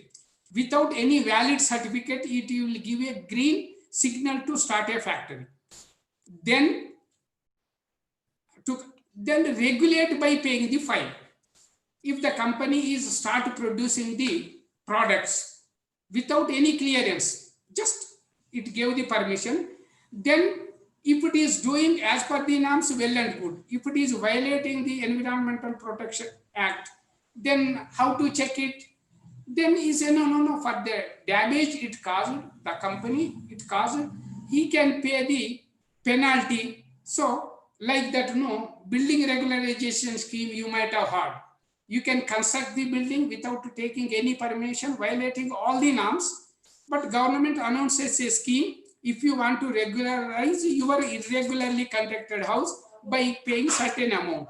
Same clause is included here. It by paying the certain compensation, you can get rid of those things. Another danger of this one, not to strengthen the expert appraisal committee. Again, no, even the present this one, no, there will be a committee consisting of scientists and other people who will look into the issues related to that particular plant, and it will submit to the government, and the government will look into the expert appraisal committee, and finally it will see, is it really problematic one, we should close it one. So this expert appraisal committee's views are no place in this present one. So what I mean to say that in view of this environmental impact assessment is a crucial related to the environmental pollution. So because now the time for all of you look into this new draft and go each and every step and try how to improve it rather than bypassing the existing norms. If that is the case, we are in great danger. So these are some of the things. So because of this, there are shortcuts. There is little scope for dissent in this one. If somebody is not agreeing to this one, it is okay. And another danger of this one, they created a class for B2. They created B2 companies. B2 companies are less polluted companies for which there is no environment impact assessment clearance. So, but if it creates a lot of pollution, about 25%, then only environment impact assessment or expert appraisal committee approval is required. Again, it is a dangerous class. So these are some of the dangers of the new draft policy of the environment impact assessment. I request my fellow scientists look into this one and give your feedback and give your suggestions, because still it is a draft. So in except a few points, most of the points are watering down the existing safety measures included in the present one. So the finally I want to say, everyone and every possession is equally important in this world, but a specific order of actions and priorities needs to be followed in order to be successful, and this status with science and technology. The technology has the first and the last word. Again, you all know, as such, generous financial and human investments in scientific research and technology is the best short and the long-term solution to the sustainable issues we face today. Role of academics will play a major role, and this is the last word I see. Hence, for building a science, knowledge-based society and sustainable development with economic and social development with environmental protection need the following. A close cooperation required between the science, technology, engineering, politics, governance, executive, legislature, judicial, management, economy, education, and civil society in equal levels and as equal partners, leaving no one behind. I think unless we follow each and everything, this thing, it is very, very difficult to achieve the goals of the sustainable development. This is in brief about the sustainable development goals and the challenges, and these are some of the opportunities. If anything is there, I am ready to answer. Thank you.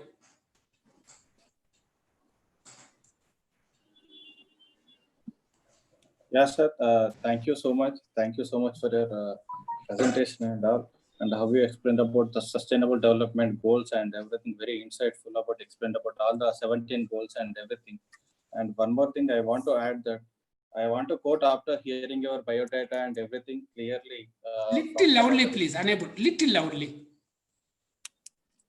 Yeah. Cool, sir. Okay. Now it is okay. Yeah.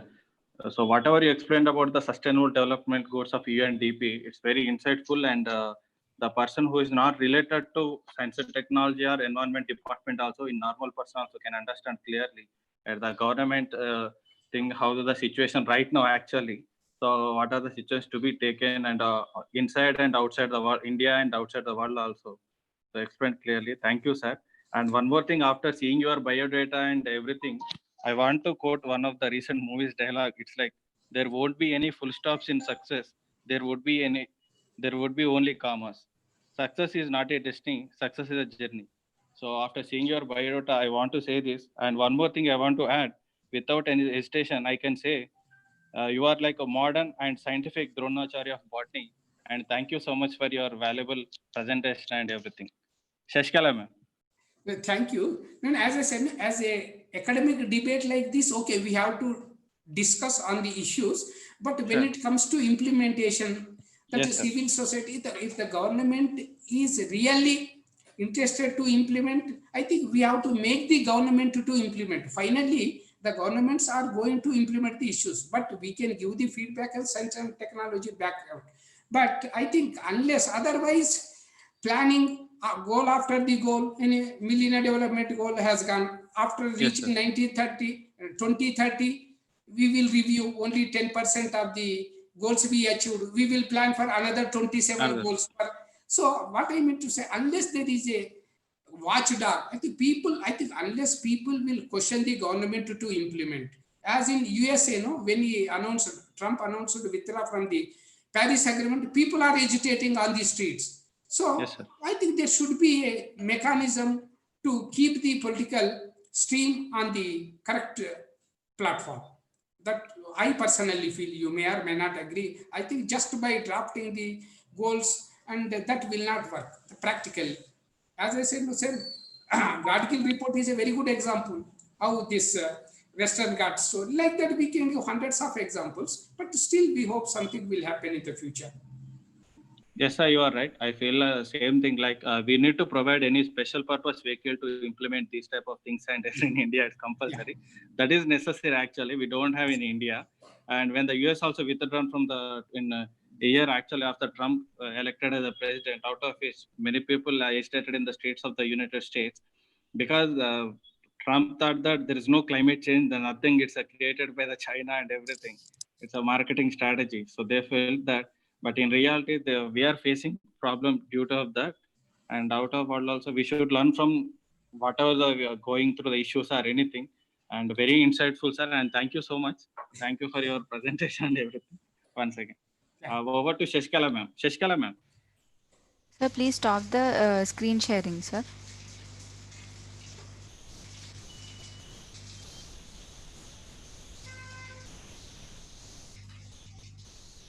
Shashikala ma'am, is it audible?